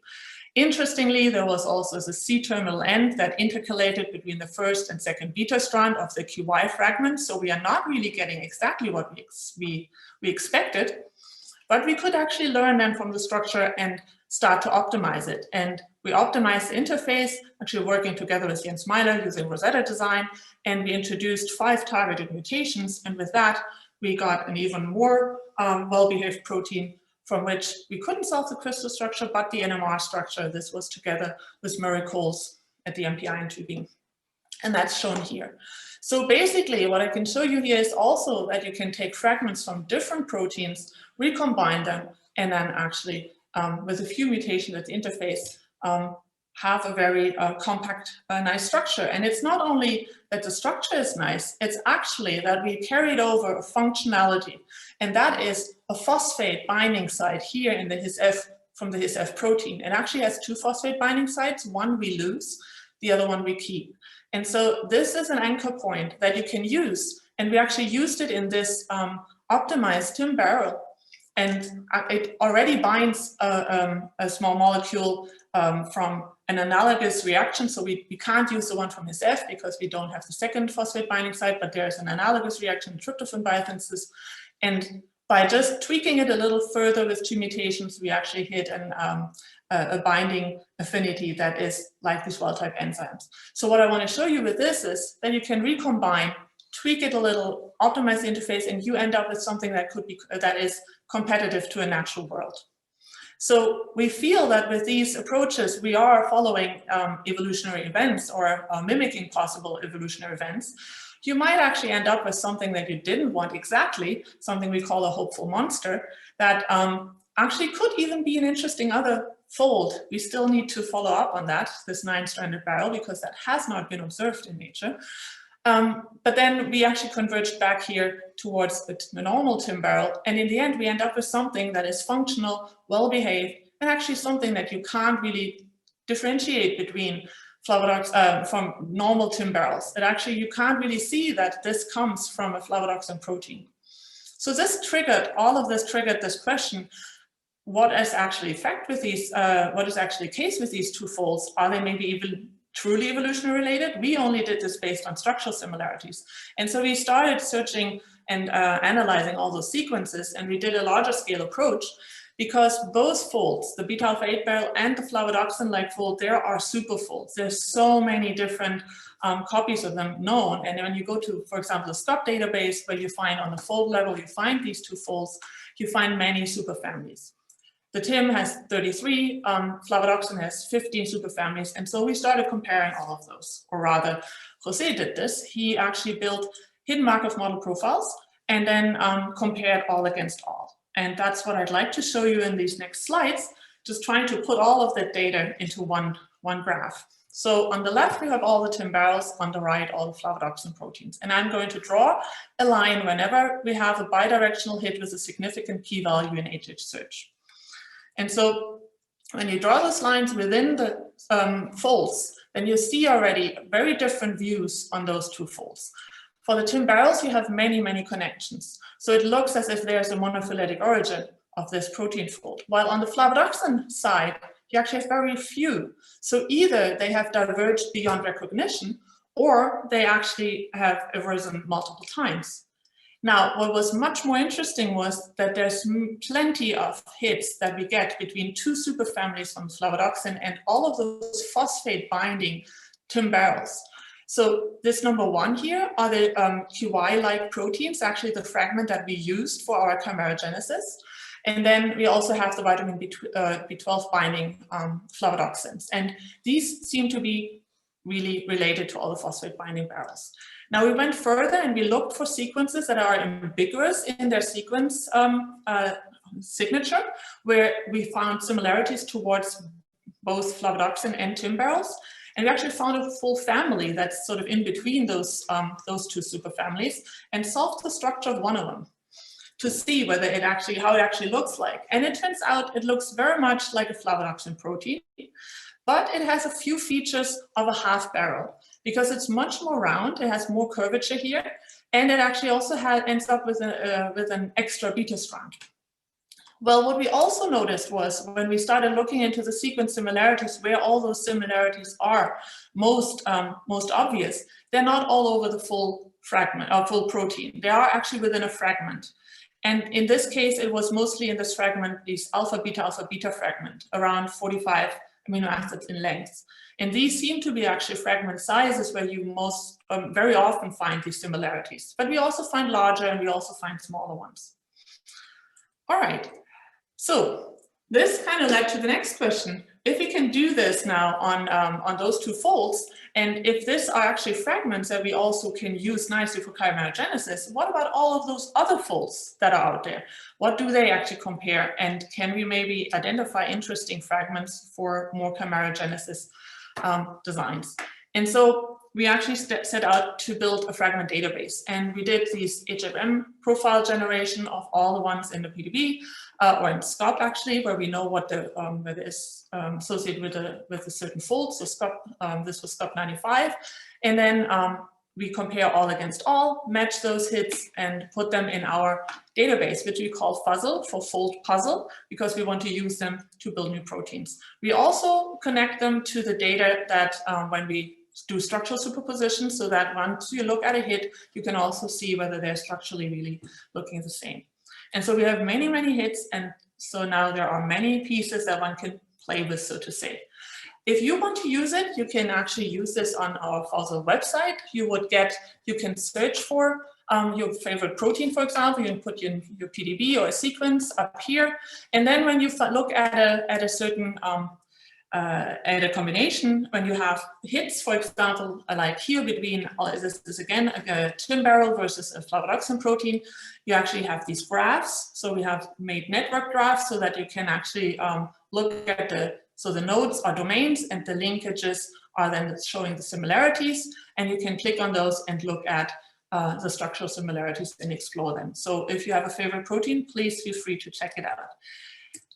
We wanted to check out or wanted to look at what is in Fuzzle actually, what the connections are in there. So we made a big network, or rather Noelia did. And so this is well, not the full data set, it was filtered because otherwise it was too much, but we actually have here now all the different nodes. Each dot is one domain, and the connections are the linkages. And they're colored by their SCOP fold. And so you can see that many of them have some connections, but there's this major component. So there's a couple of them that are really tightly connected, and that's shown here on the right-hand side, and you have the SCOP identifiers up here. So C1 are our TIM barrels, and C23 are flavonoxin proteins. So again, the players that we already saw before, and there are many others that others have been picking out. So interestingly, you actually have the C1 and C23 twice. That was very interesting to us because we get the hits, because you can have fragments, multiple fragments in one protein that have a hit. So you can have the same protein in these networks multiple times. And so here you actually have one half of the TIM barrel linking to the flavonoxin, and here's the other half of the TIM barrel linking to the flavonoxin, showing that most likely TIM barrels evolved through duplication of a flavonoxin-like fragment or something like this. I mean, we can't go back and check. All right, so this is the surface of this is fold puzzle database. If you want to access it, please use this this website. So what have we done? I started out telling you that we've been building chimeras. We actually have not only built them between TIM barrels and flavonoxins, we've also been trying between PBP-like proteins, for example. We have evidence that the PBPs most likely also evolved from a flavonoxin, but in a different manner like the TIM barrels. There's also the HEMD-like proteins.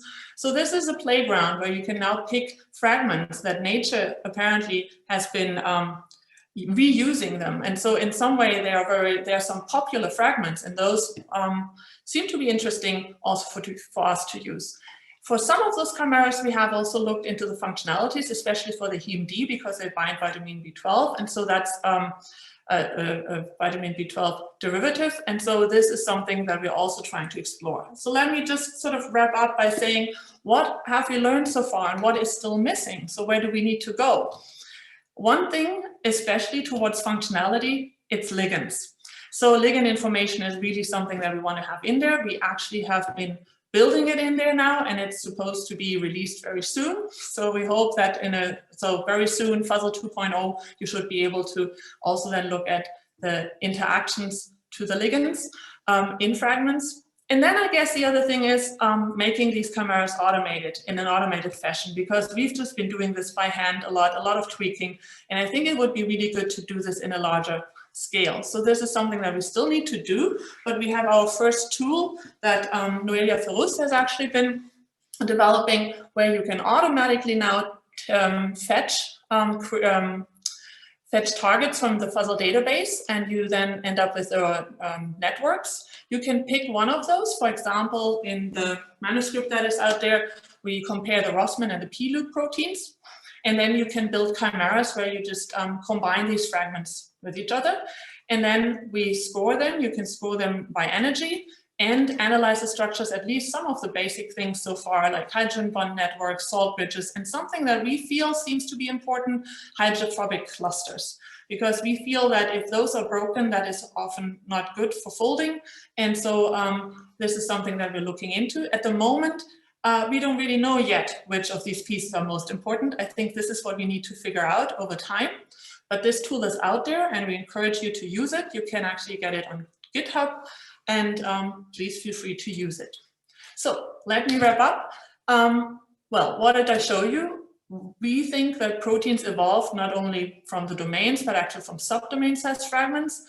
Fuzzle is a resource where you can actually explore those and kind of look at them. We look at them as the natural building blocks that we might use actually also for designing proteins. And we already showed that some new proteins can be built from these fragments and that the fragment properties that we carry over can be an advantage. So maybe you have a faster way towards certain functionalities. And we started now providing automated tools for this chimera design and evaluation. So I see this as a complementary approach, kind of combining with either de novo fragments that you might have, or actually things that we already learned from designing or changing, engineering natural proteins. And so this fragment-based design is just a way to use what nature is giving us as a resource in trying to build new proteins, new variations of what we have. So with that, I'd like to actually thank my great team. That's the current team here on the right-hand side. The people in bold are the people working on chimeragenesis, and then also many alumni, many people who helped us along the way, and great collaborators in Tübingen as well as Bayreuth. And thank you for your attention.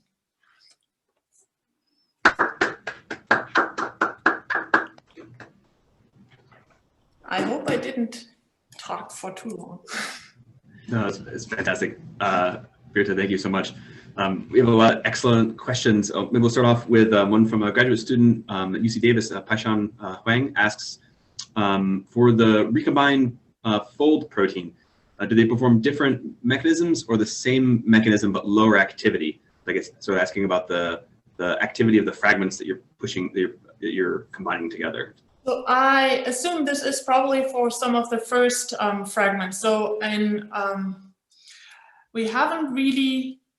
So for this chimera out of the TIM barrel and the flavonoxin protein, we are not looking at enzyme activity. Here we've been looking at binding so far. So we've been using this binding site, the phosphate binding site, and then improved on the binding. We haven't really looked at turnover. But for the recombination of two halves from two TIM barrels, we looked at that was an activity from histidine biosynthesis pathway. So this is an enzyme, and there we actually measured activity. I mean, it depends on what you actually want to look for, because the flavonoxin protein, it doesn't have the typical enzyme function. It actually has it's something that gets phosphorylated, so that's a very different function to look at.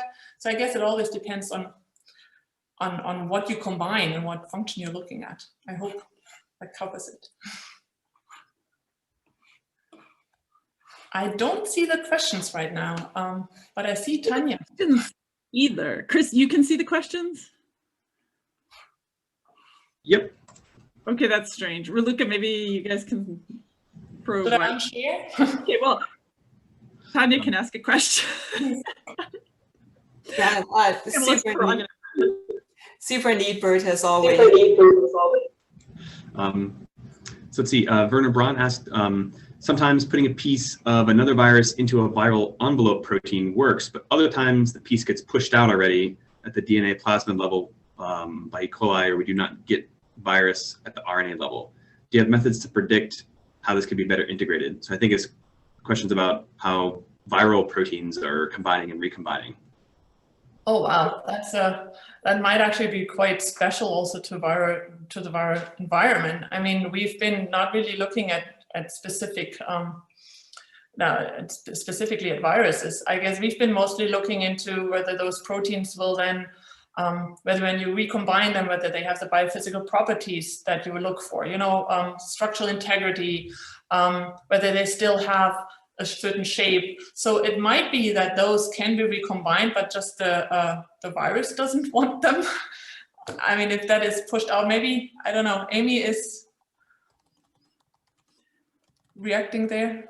Oh, sorry, no, I'm technical, don't worry. Okay. So the thing, what we usually look at is then when we take two pieces, we model them together, we actually use the same kind of analysis, like I guess all of us here are using, just trying to look for structural integrity, whether you have surfaces, all the residues at the interface are interacting, whether there's any holes in there, whether these pieces are fitting. I guess that's the way we would predict it, but that's nothing specific to viruses.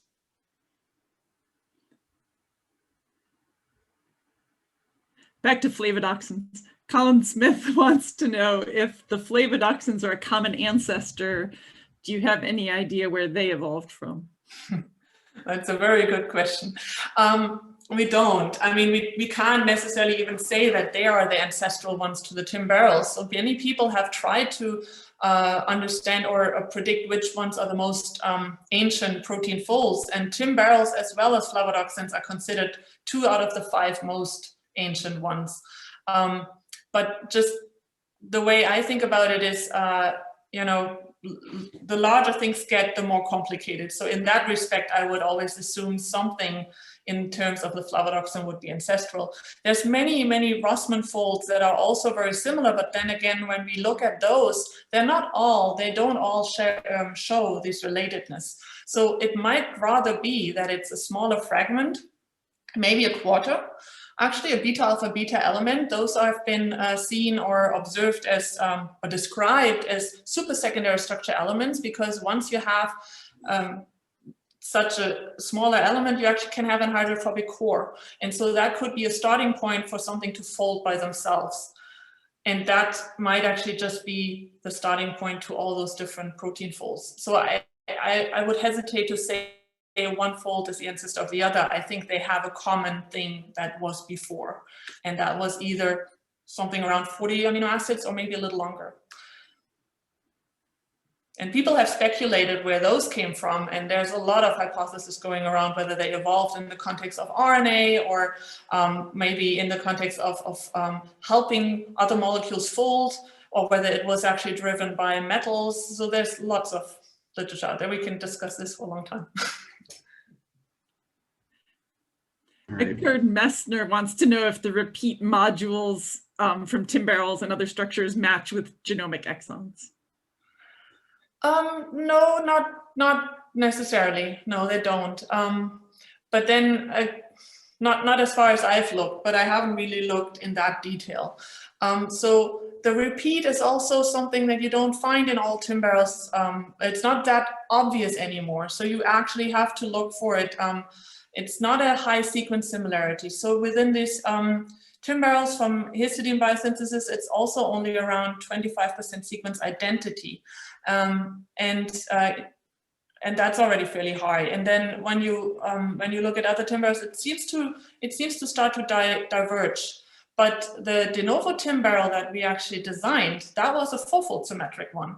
And so I think it has to do also with the shape that the timberel needs to adjust to. So there are some of those that are 4-fold symmetric that are very round, and then the ones that have the 2-fold symmetry, they're more oval shaped. And I think that has to do with something, how the protein then also might adapt to find the right binding pockets, because all those, or enzyme, enzymatic sites, because all of those timberels are enzymes, and I think they adapt probably to those shapes, and then we won't be able to see all of those symmetries so well anymore in natural proteins. Excellent. So we have many more questions, but I think we're at 2 p.m., so I want to be respectful of people's times. First is we've got some spillover time, so anyone who wants to stay and discuss and get questions asked, please stick around. But I would like to really just thank all of our speakers one more time for really excellent presentations today. It's really fun to see all the cutting edge stuff that's going on in our field. especially like to thank the Protein Society, Amy Keating for really making all this happen, and also Raluca Kadar, who organized everything behind the scenes today. Yeah, so thank you, Raluca, so much. She's been managing the questions behind the scenes and keeping us on track, and so yeah, just really excellent. And thank you all of you for coming out today. It's really great that we can still get together in some way during these challenging times. So everyone for your, the audience for your enthusiasm and questions, and yeah, thanks again. And so with that, yeah, let's maybe continue with some of these awesome questions. We've got 40 outstanding questions in the Q&A from many of our speakers. Tanya, did you want to ask Birte something? Because maybe your question didn't make it into the Q&A. I do, yeah. So Birte, super neat. So what we are seeing with our sort of shape designs is, they're based on Rosetta. They're not using sort of motifs, I guess. But we find tertiary motifs in the designed proteins in the end, right? And so, we compare that with some of the things that, Gregorian is doing. And so that prompts the question for your elements that are sort of being reused. To what extent can you now link the fragment-based approach to the physics-based approach, right? So to what extent do you find sort of common physics-based interaction motifs in your database that then maybe are the strongest predictors of being able to mix and match things? What do you mean by a physics-based motif, Tanya, just before? Yeah, what do I mean by this? So what I mean is, so maybe there are particular stable arrangements of side chains that, are then sort of microcores where you basically get stable interactions between the different fragments or between different elements. And so that also reminds me of, things that Bill DeGrado has recently done, right, with the Vandermeer-based design, so maybe you want to have sort of not just a sidechain functional group, but you want to look at the context, what sidechains are next to it in sequence, but also next to it in three-dimensional space to form these defined motifs that are just reoccurring in many structures. Yeah, that's a very good point, and it's very, very interesting would be to look into how, for example, the terms from Gevorg are comparing to some of those, or maybe just looking into what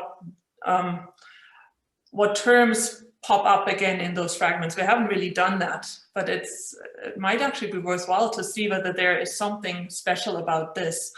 The thing is that with some of those fragments that we have, you might actually then have longer loops. You have longer parts there that where it's not the same, but where you can actually use those fragments also as the point where you can merge these things. So it's not only about, so with these fragments, it's not only about what is the most stable thing, but maybe this is also a way to then use it as linkers. So that's one of the other things that I hadn't really been talking about. But yeah, we haven't really compared it like that, I would say. I think things are coming up right now since we started doing also folding studies on some of those chimeras and trying to figure out whether they behave the same way, because we've seen this with de novo design proteins that they have sometimes different folding pathways, and with the with these chimeras, what we were hoping to do is also that, or maybe to find with these fragments something that can be a pathway towards folding better. And so that's something we're trying to address. And one thing we really been seeing is that these hydrophobic clusters seem to be important, that if you break them or if you extend them, that makes them better. But this is just superficial, so we still need to dive into that more deeply, I guess. Yeah, and sort of maybe a follow-up question. Sorry if but this is such an interesting, space to do analysis in. I think that, of course, lots of excitement about deep learning, right? And the question, what are deep learners learning? And so I wonder, and I'm a fan. Bruno is having fun. I don't know whether he is having fun about what I just said or something else, but.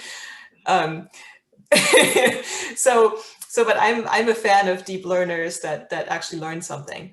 And so I'm wondering whether there's something interesting in your space that would lend itself to the architecture of a deep learning model that can actually tease out some more of the interesting relationships that you see. This is a very undefined question, but there might be something interesting there to start thinking about it.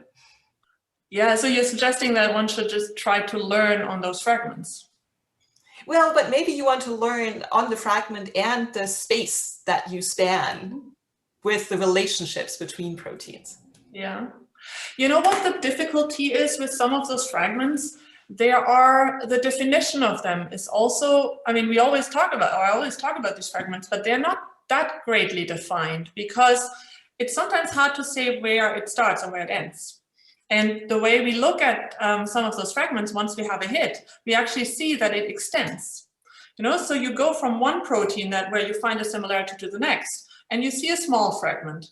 And then you look to the next one, and it's not using exactly the same, but it uses it shifted.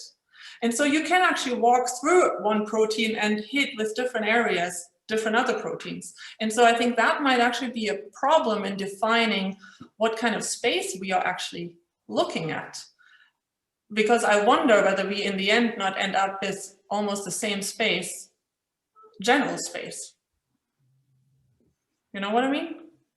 When do we, or maybe we have to focus on just the general, on the major component, the pieces that seem to be really highly connected, and get rid of all that other stuff out there, and then focus on that. That might be the parts to look at. And then we probably end up with almost all those beta alpha proteins that seem to be really, really highly connected. No, but very good points to think about. Not entirely sure yet how one would do that. And I would love to know what machine learning is really learning on. Absolutely.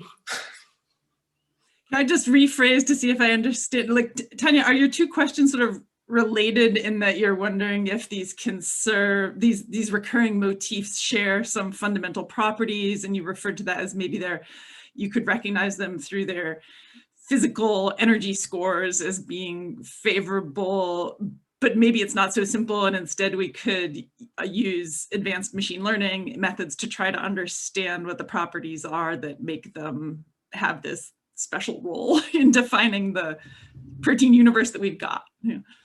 Yeah, well, so I mean, you know, what the physical scores between, you know, residues, that's what we all use. Right, and we all know where this breaks down, and you know, in terms of higher order interactions that we just don't capture very well, and all the pathologies that, you know, I think each different design scoring function has, you know, slightly different pathologies, but I think they all suffer from not taking into account some of the higher order interactions that we just can't compute properly, and so I'm wondering whether there is something in the patterns of higher order interactions that an advanced deep learning model could capture, and maybe using this relationship between proteins that you have, Birte, is a useful way to span the space of relationships between proteins. And maybe, you know, I hear, Birte, what you're saying, which is you sort of get these patterns. You can't just define one pattern and then look for it everywhere, but it sort of gets added on somewhere and subtracted on somewhere else. And I think that might be sort of an advanced pattern recognition idea that could potentially be captured. But maybe you should stop. I really haven't thought this through to the level of more discussion. I think this is great. Actually, maybe I'll throw just like a general discussion topic out for all the speakers. This is kind of touched upon many areas. Is as machine learning becomes more and more important for our field, right? We run the risk of sort of deep learning but shallow understanding, right? And so how can what are your thoughts on how we can best leverage machine learning to help us understand what's happening, to not just be able to predict it?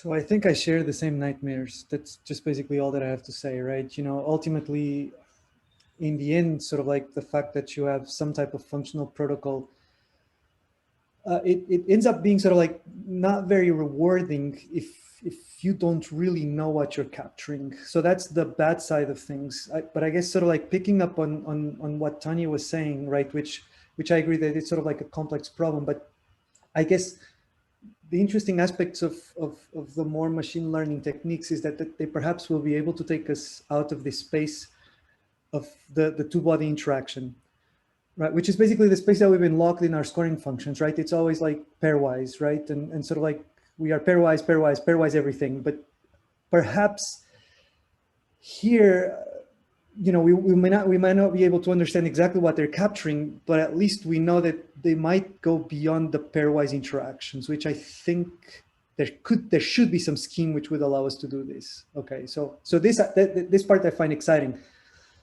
How much you take out of it, I find it scary. Bruno, can you maybe relate it to, you said you did these ablation tests to Yes. try to look at the influence of electrostatics versus geometry, but also you suggested that like geometry is not really a feature that features some sort of obscure high order thing. Well, So maybe can you just comment on like how, when you're analyzing the models with ablation, how are you trying to figure out? yes, exactly. So I think I can. So I think what we've seen sort of like, you know, I think we actually have seen sort of like what intuition tells us, okay, which was, for instance, if you have like a very hydrophobic interface, then typically geometry captures it really well, right? Because it's mostly about complementarity. So you see that. But when you actually start having a lot of polar interactions, then this is no longer the case. These models kind of break down a little bit more. And so that's what we have seen. There is a dependence from the constitution of the interface itself to the factors you're taking in. Now, I think the key here is that, you know, what is more important, right? You know, so like, well, does one matter more than the other? And I think this actually varies from interface to interface. But I think ultimately, you know, what the approach that we have sort of like explores is basically this concept of complementarity, but not only geometric complementarity, but also chemical complementarity, which, you know, in a way, it's kind of written in the books, right? So like we all know that these things to interact, they have to be complementary. But this to say that we understand that they both contribute to better performances, and depending on the constitution. So we know that, for instance, this model, if the interfaces are unusually polar, it doesn't do well. So that's very clear to us. Now, you know, we can argue, well, is it because of like solvation, or it's because, you know, one thought that we have is also because, you know, the training sets are highly biased towards hydrophobic interactions. So sort of like, you know, the patterns that it picks up is more on the hydrophobic side than the polar side. So that's basically what I have to say.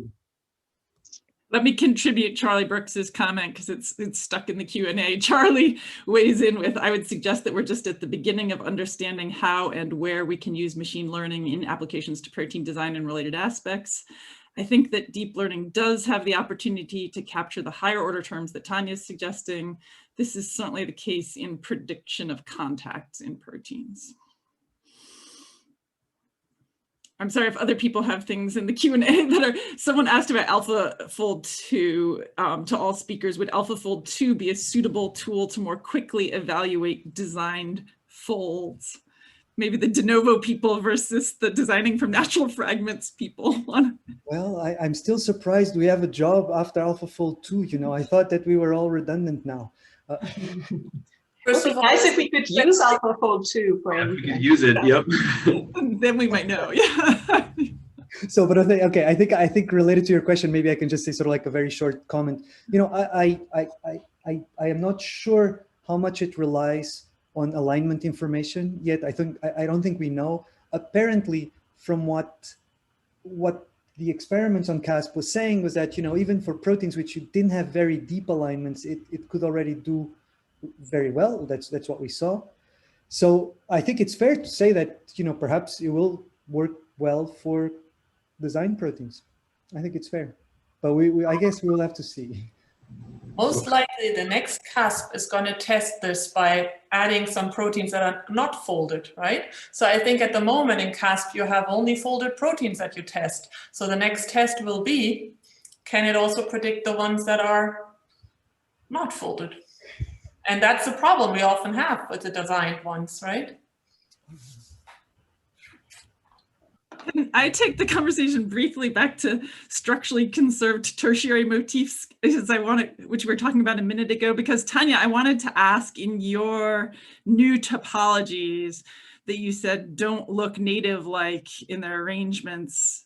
Well, this is what I wanted to probe, in what ways they looked non-native-like, and if you go to smaller units of structure, maybe these compact motifs that Gevorg's been defining, are those, can your designed proteins be described with those? Do you know? Yeah, so I think I should first define what I mean by non-native, right? So we have what the analysis that we've done is very specific, where we basically, so we're moving helices around in that initial test. And so we can define the geometry space of helices by the centers and the orientations of helices. We can bin that space. And then we say, are our design proteins, do they occupy bins that we don't see in the PDB for that topology? And that's an easy test because we don't have that many proteins in the PDB. But the space is large, and you saw the smear, right? So we're sampling many different helix centers and orientations there. So that's the definition of there's something new here. So then the second question, how does that relate to Gevorg's term analysis? Yes, so we do see sort of the smaller pieces of, how a loop would interact with a helix, or how a helix interacts on a sheet. We do see those represented when we look for what's there in Gevorg's database of the terms. And we found that very interesting because we didn't put those in. Are we getting them out? But we haven't done sort of this systematic analysis. How common is this? And, what is the, how large is that signal over what one would expect sort of by random chance kind of thing. That's very cool. Yeah. So if I can follow up with Tanya a little bit.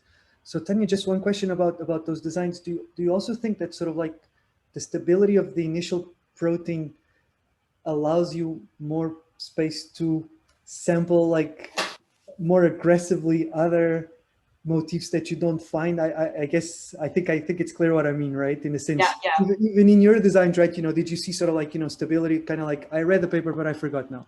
So the designs actually got more like stable, less stable. Yeah, so that's probably on supplementary page 53 or something. So yeah, so the proteins we characterize are also very stable. So we're again sort of driving those into the deep minima, so that we basically you have to cook them to unfold them. But what you're getting at is functional sites are they are intrinsically they mostly making proteins less stable, right? Because they're there in the protein to be complemented by whatever the protein does and binds. Or they might have to, have the dynamics that we're all talking about might be important.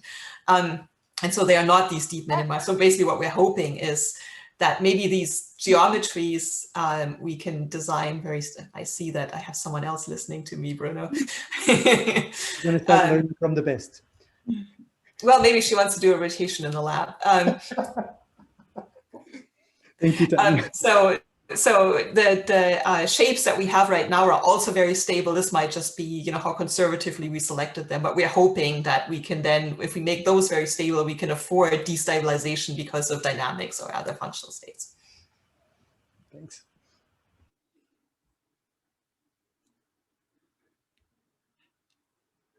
Xu Guang wants to know how you're going to deal with intrinsically disordered proteins that fold upon binding. There are many naturally unfolded parts domains. They fold upon encountering other complementary parts domains. How to understand and design them.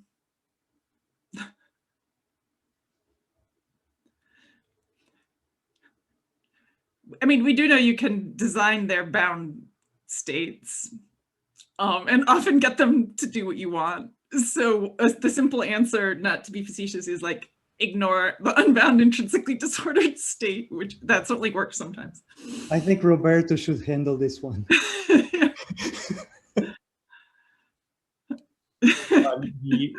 The way we design proteins would have to change for the intrinsically disordered ones, because we're always scoring to favor folded proteins. So the energy function is designed for that. I don't know how we can handle something that's unfolded. Bruno, can I ask you a question about Topo Builder? Like when you're trying to do bottom-up construction around a pre-chosen motif, can you just elaborate on how you're choosing what you should use to complement it? Yeah, so I think that's, that's essentially, it's sort of like, it's the first problem that one faces, right? Basically, we try to kind of keep the topology small, and we try to build topologies that support the motif, right? Where you actually embed with backbone contacts. So of course, that what we've done, it's a very small sampling of the space. So oftentimes we do have to kind of like, take some ideas from other proteins that are around. We do sort of like very rough matches in terms of the backbone, sort of like to see which kind of topologies this can fit, and then sort of like we go from there. There's of course, the other, one of the functionalities that we built in is based on, sort of like this very old work from Willie Taylor, which, many years ago proposed this idea of like a periodic table of folds, which you could describe them with strings. And so actually something that we built in is sort of like, a string-based method, so that you can kind of just do different strings, and this will tell you which topologies they represent in the 3D space. Of course, some of those look proper, some of those don't look proper. So that's still sort of like, one important aspect to solve is to come up with the initial template. Like it wasn't, you sort of showed a slide where you had your maybe helix turn strand motif, and then you showed additional secondary structure elements popping up to complement it. But it wasn't clear to me if you were choosing them one at a time and sort of building outward, or whether you were looking for a topological framework into which the motif could fit. Yeah, so no, so I think there, that movie basically what it does is, it's just assembling already a predefined topology that we've sampled in this initial stage, just with these 2D diagrams or these string-based diagrams. So there's not really much of a smart thing going on. It's just that we predefine which topologies should be built. We try to sort of like pick things that already have local contacts with a motif. They still need to be compatible with a binding partner, right? So that's an important limitation in terms of what the architecture of the fold can be. But that's about it.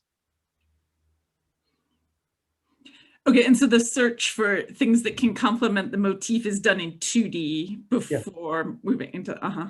Absolutely.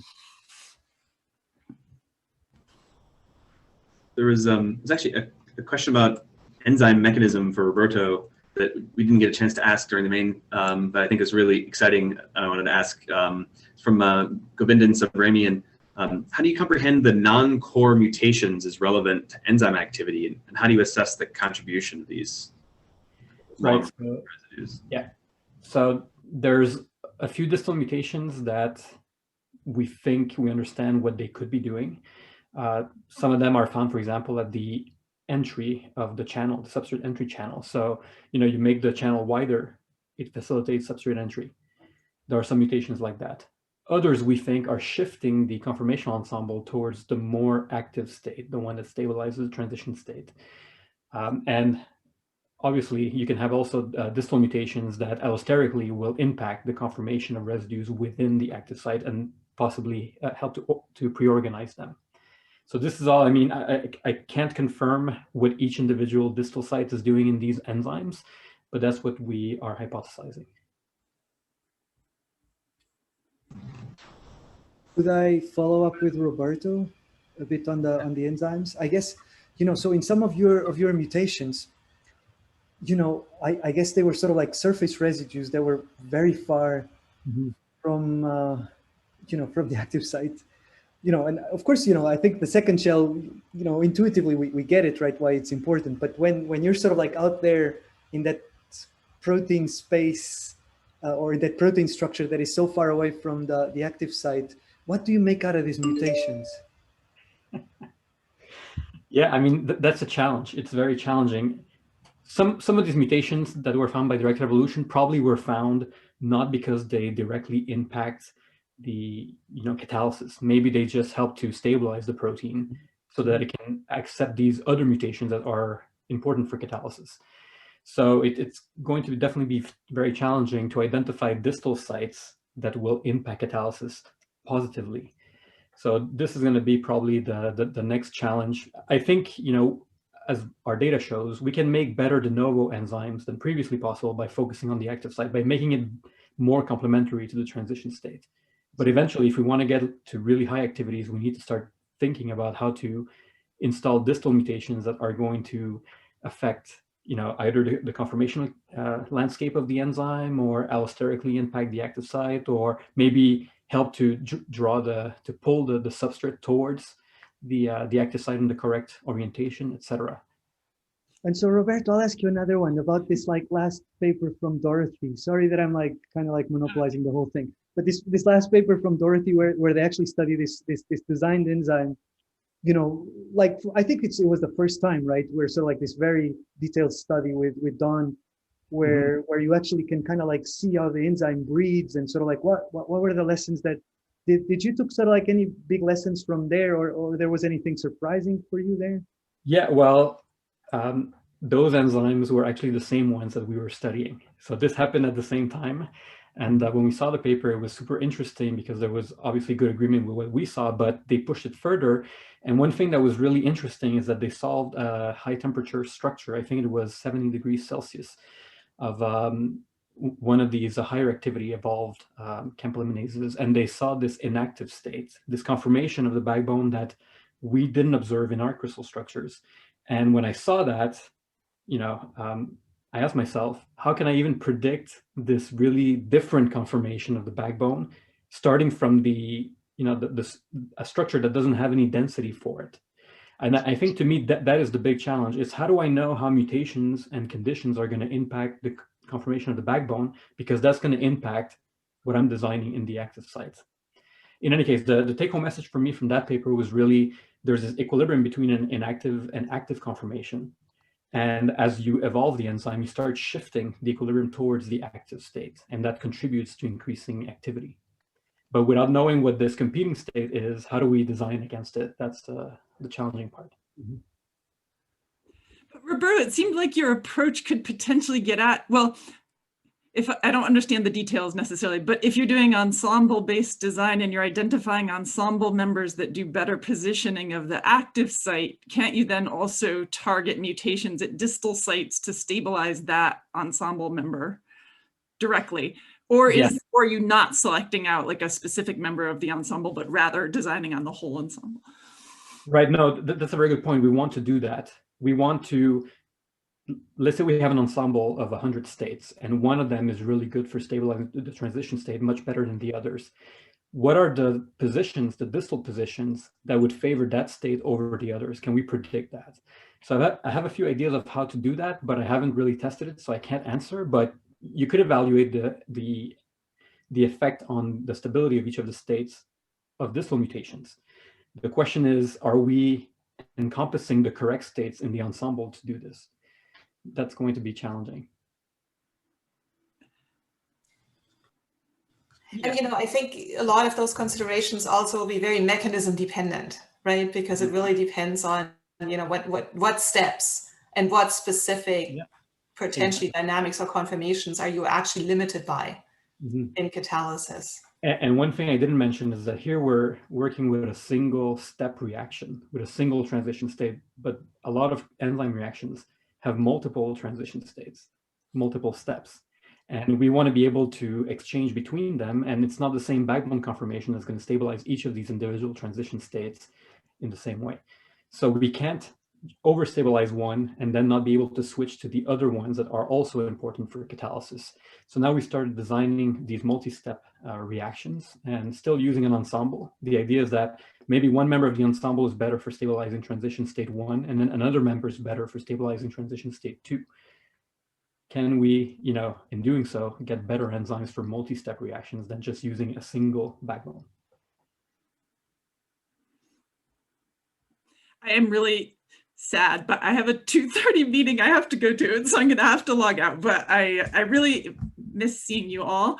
I wish we could have this conversation in the bar, as Bruno says, but San Francisco 2022, if not before, okay? I'm going to bow out. I encourage you guys to entertain questions and chat as long as you wish. But really fantastic talks, so exciting. Bye for now. Thanks, Amy. Thanks, you. Thanks, Amy. Bye, Amy. See you around here in 22. Indeed, yes.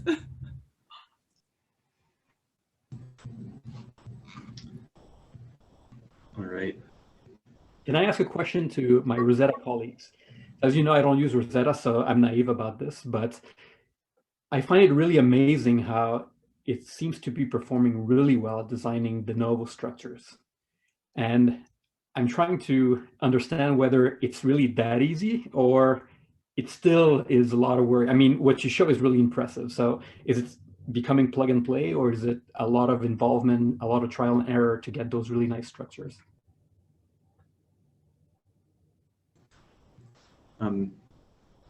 Maybe I take this one. Unless Bruno, if you want to go for it. I see you. I was gonna ask Tanya because she has done this for a lot longer than I did. So. And maybe just to preface my question, I remember someone told me that the design of small proteins is basically, quote unquote, a solved problem for Rosetta. We can get highly accurate small proteins. I tend to be very careful with the phrasing of a solved problem. I don't know what that even means. Do we really understand it? No. Can we do it sometimes? If we pick the right problem, yes. Is it topology? Is it a loop? Is it certain small changes? I guess it's also a question, what is solved in that respect? Yeah. But yeah, to answer your question, Roberto, I would say maybe the easy part of de novo design is the sequence design. The hard part is the backbone design, getting the protein main chain in a conformation that can hold a sequence is the really hard part. Once that part's done, putting the sequence on it is fairly much easier, only because convergent evolution is a thing, and there are many solutions that you can find for that one protein conformation. You don't have to find one. And actually, Nobu Koga had a paper, I think just last year in I think PNAS, where they took some of the de novo proteins and they basically just mutated the core to valine, and the thing's still folded up. So it's just like this polyvaline core. And their conclusion from that is it's like, yeah, you get the backbone right, the sequence is easy. It just, you got to get the backbone right. Right. Okay. Well, and I think, there's some really interesting, so if you look at, the Nobu's papers, but then also Anastasia in the beta barrel design, that's some really interesting considerations, right? So there are certain things that you have to get right, certain topological considerations, also Birte, your Tim barrel, right?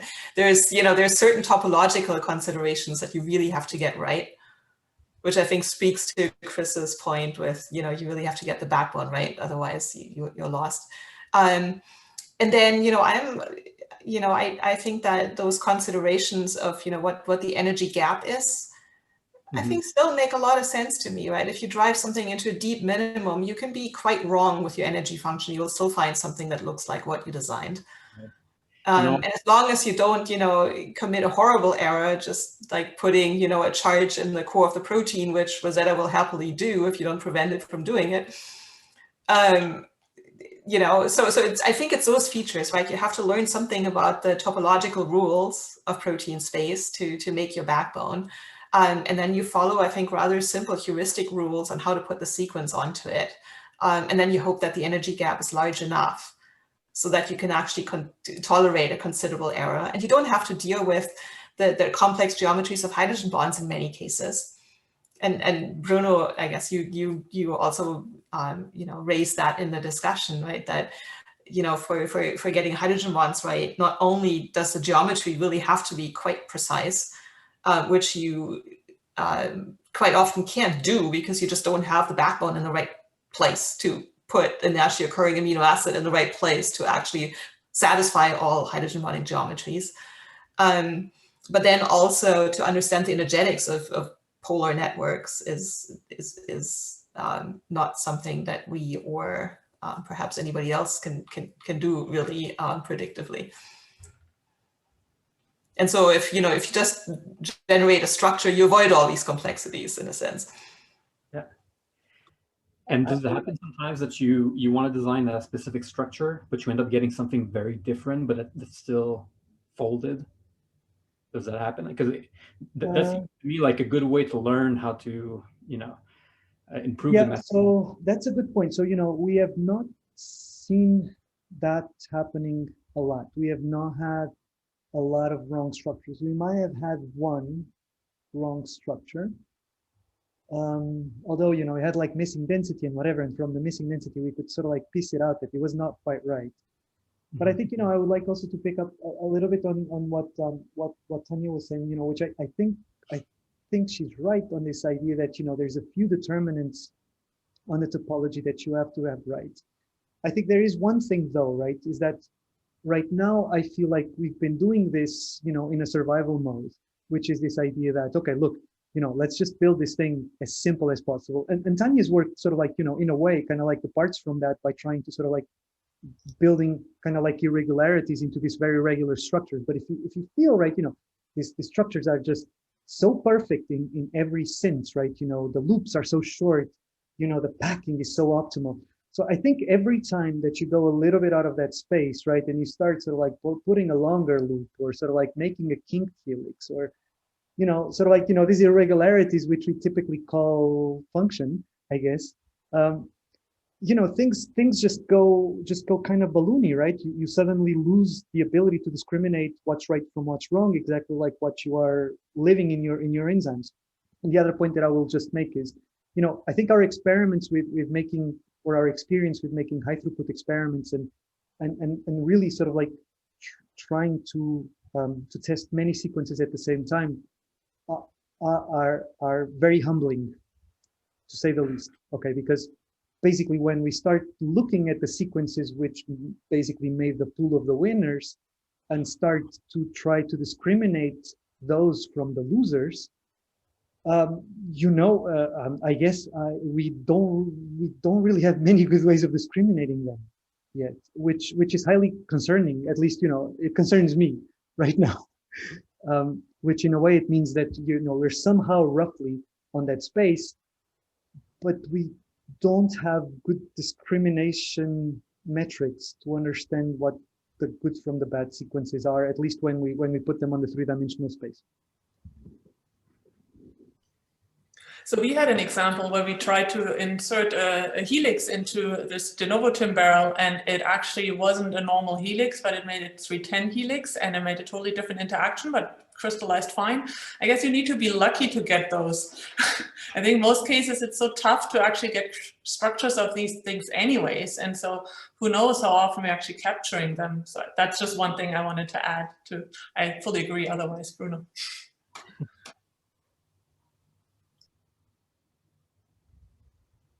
But Roberto, I will tell one thing, I was kind of surprised with the differences in energy that you were capturing in between your different ligand poses. This to me sounded like, something that, for many scoring functions would basically look kind of the same, right? It would be like 1 or 2 units above or below. And I think, there you sort of like, you really had like these gaps, which are like 40 units, maybe this is sort of like, some kind of like psychological aspect, but I don't think it's a psychological aspect because one was right and the other one was wrong. So this to me is interesting, okay, and I don't think I've seen this very often, this kind of this level of discrimination in between two structures that are kind of so similar. You know what I mean? Yeah, I guess I'm not surprised because small changes in conformation can affect the energy greatly, at least in the energy function that we're using. So that wasn't so surprising. And the way I took it was, the energy of the positive control is what is as close as we can get to what would be like a perfect structure given that backbone. And when I saw the other one that was 40 kcals per mole higher, for me, it just meant, okay, this backbone's not that great for this particular sequence.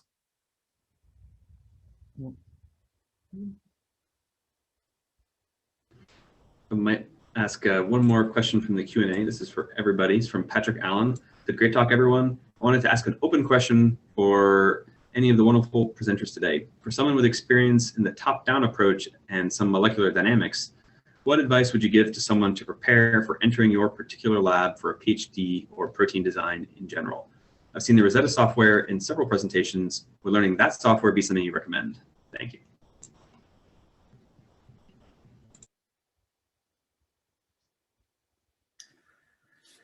Having a community is super important. So maybe as somebody who's not originally from there, but who's been, everybody's been so welcoming, I can definitely say that Rosetta community is a community where you can learn and where you can engage. So I think that's the tough part. If you try to do things by yourself and there are not that many people to engage, that's hard. So I would definitely encourage you to reach out and use that. I think that's one of the really strong or really big strengths. Thanks to all the Rosetta guys. I guess one other thing, as a general consideration, maybe isn't really specific to protein design, but really rather general, which is pick a problem, right? Pick a problem that you're interested in.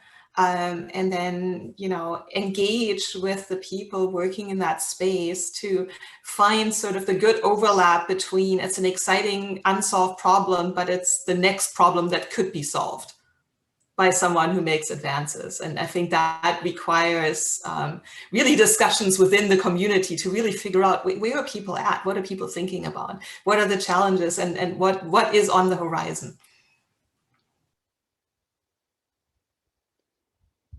Yeah, I guess if maybe I can say something also, perhaps from the experience that I have of having students in the lab, which basically know nothing about protein design, know nothing about Rosetta. Some of them might not even know anything about protein structure. I do think that there's sort of like two sort of like survival, tools, which is, to do computational protein design in whatever software you want.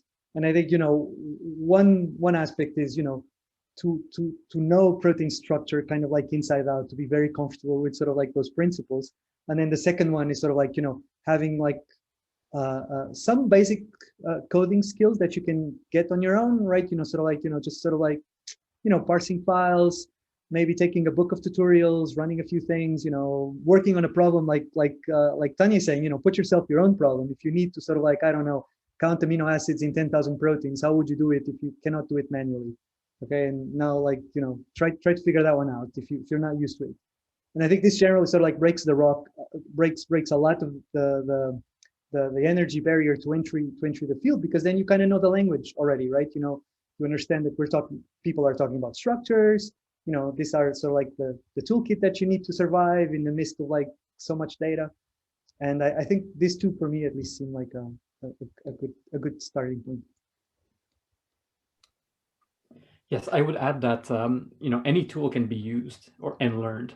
The important thing is to understand what they can be used for, their limitations and their benefits. And like Tanya said, to think in terms of what is the question, what are you trying to do, and what is the best tool to help you answer this question, whether it be MD, Rosetta, or something else. And you can work on any project with any software. You're not limited by one. So even though it'd be great for you to learn these tools before you join a lab, maybe when you join the lab, you realize that there's other tools that may be better suited for what you want to do. So don't limit yourself on the tools, basically. Awesome. Thanks, everybody. And with that, I think I need to sign off. So thanks again, Roberto, Tanya, Bruno, and Birte. I really enjoyed getting to hang out with all of you today. And Bruno, especially, I think it's pretty late for where you are, and Tanya, it's a bit early for you. So everyone who made adjustments, and Birte as well, I think it's also quite late for you. So everyone who made adjustments for time zones, thanks so much. And thanks to everyone in the audience. Yeah, it was a lot of fun to get to see you guys, and I really hope that we get to meet together pretty soon. Thank you so much, Chris, and everybody, and great discussions and great questions. A little bit too early in San Francisco to have that drink, Bruno, but I will have one tonight in your honor. Yeah, thanks so much, everybody. It's been fun. Thanks.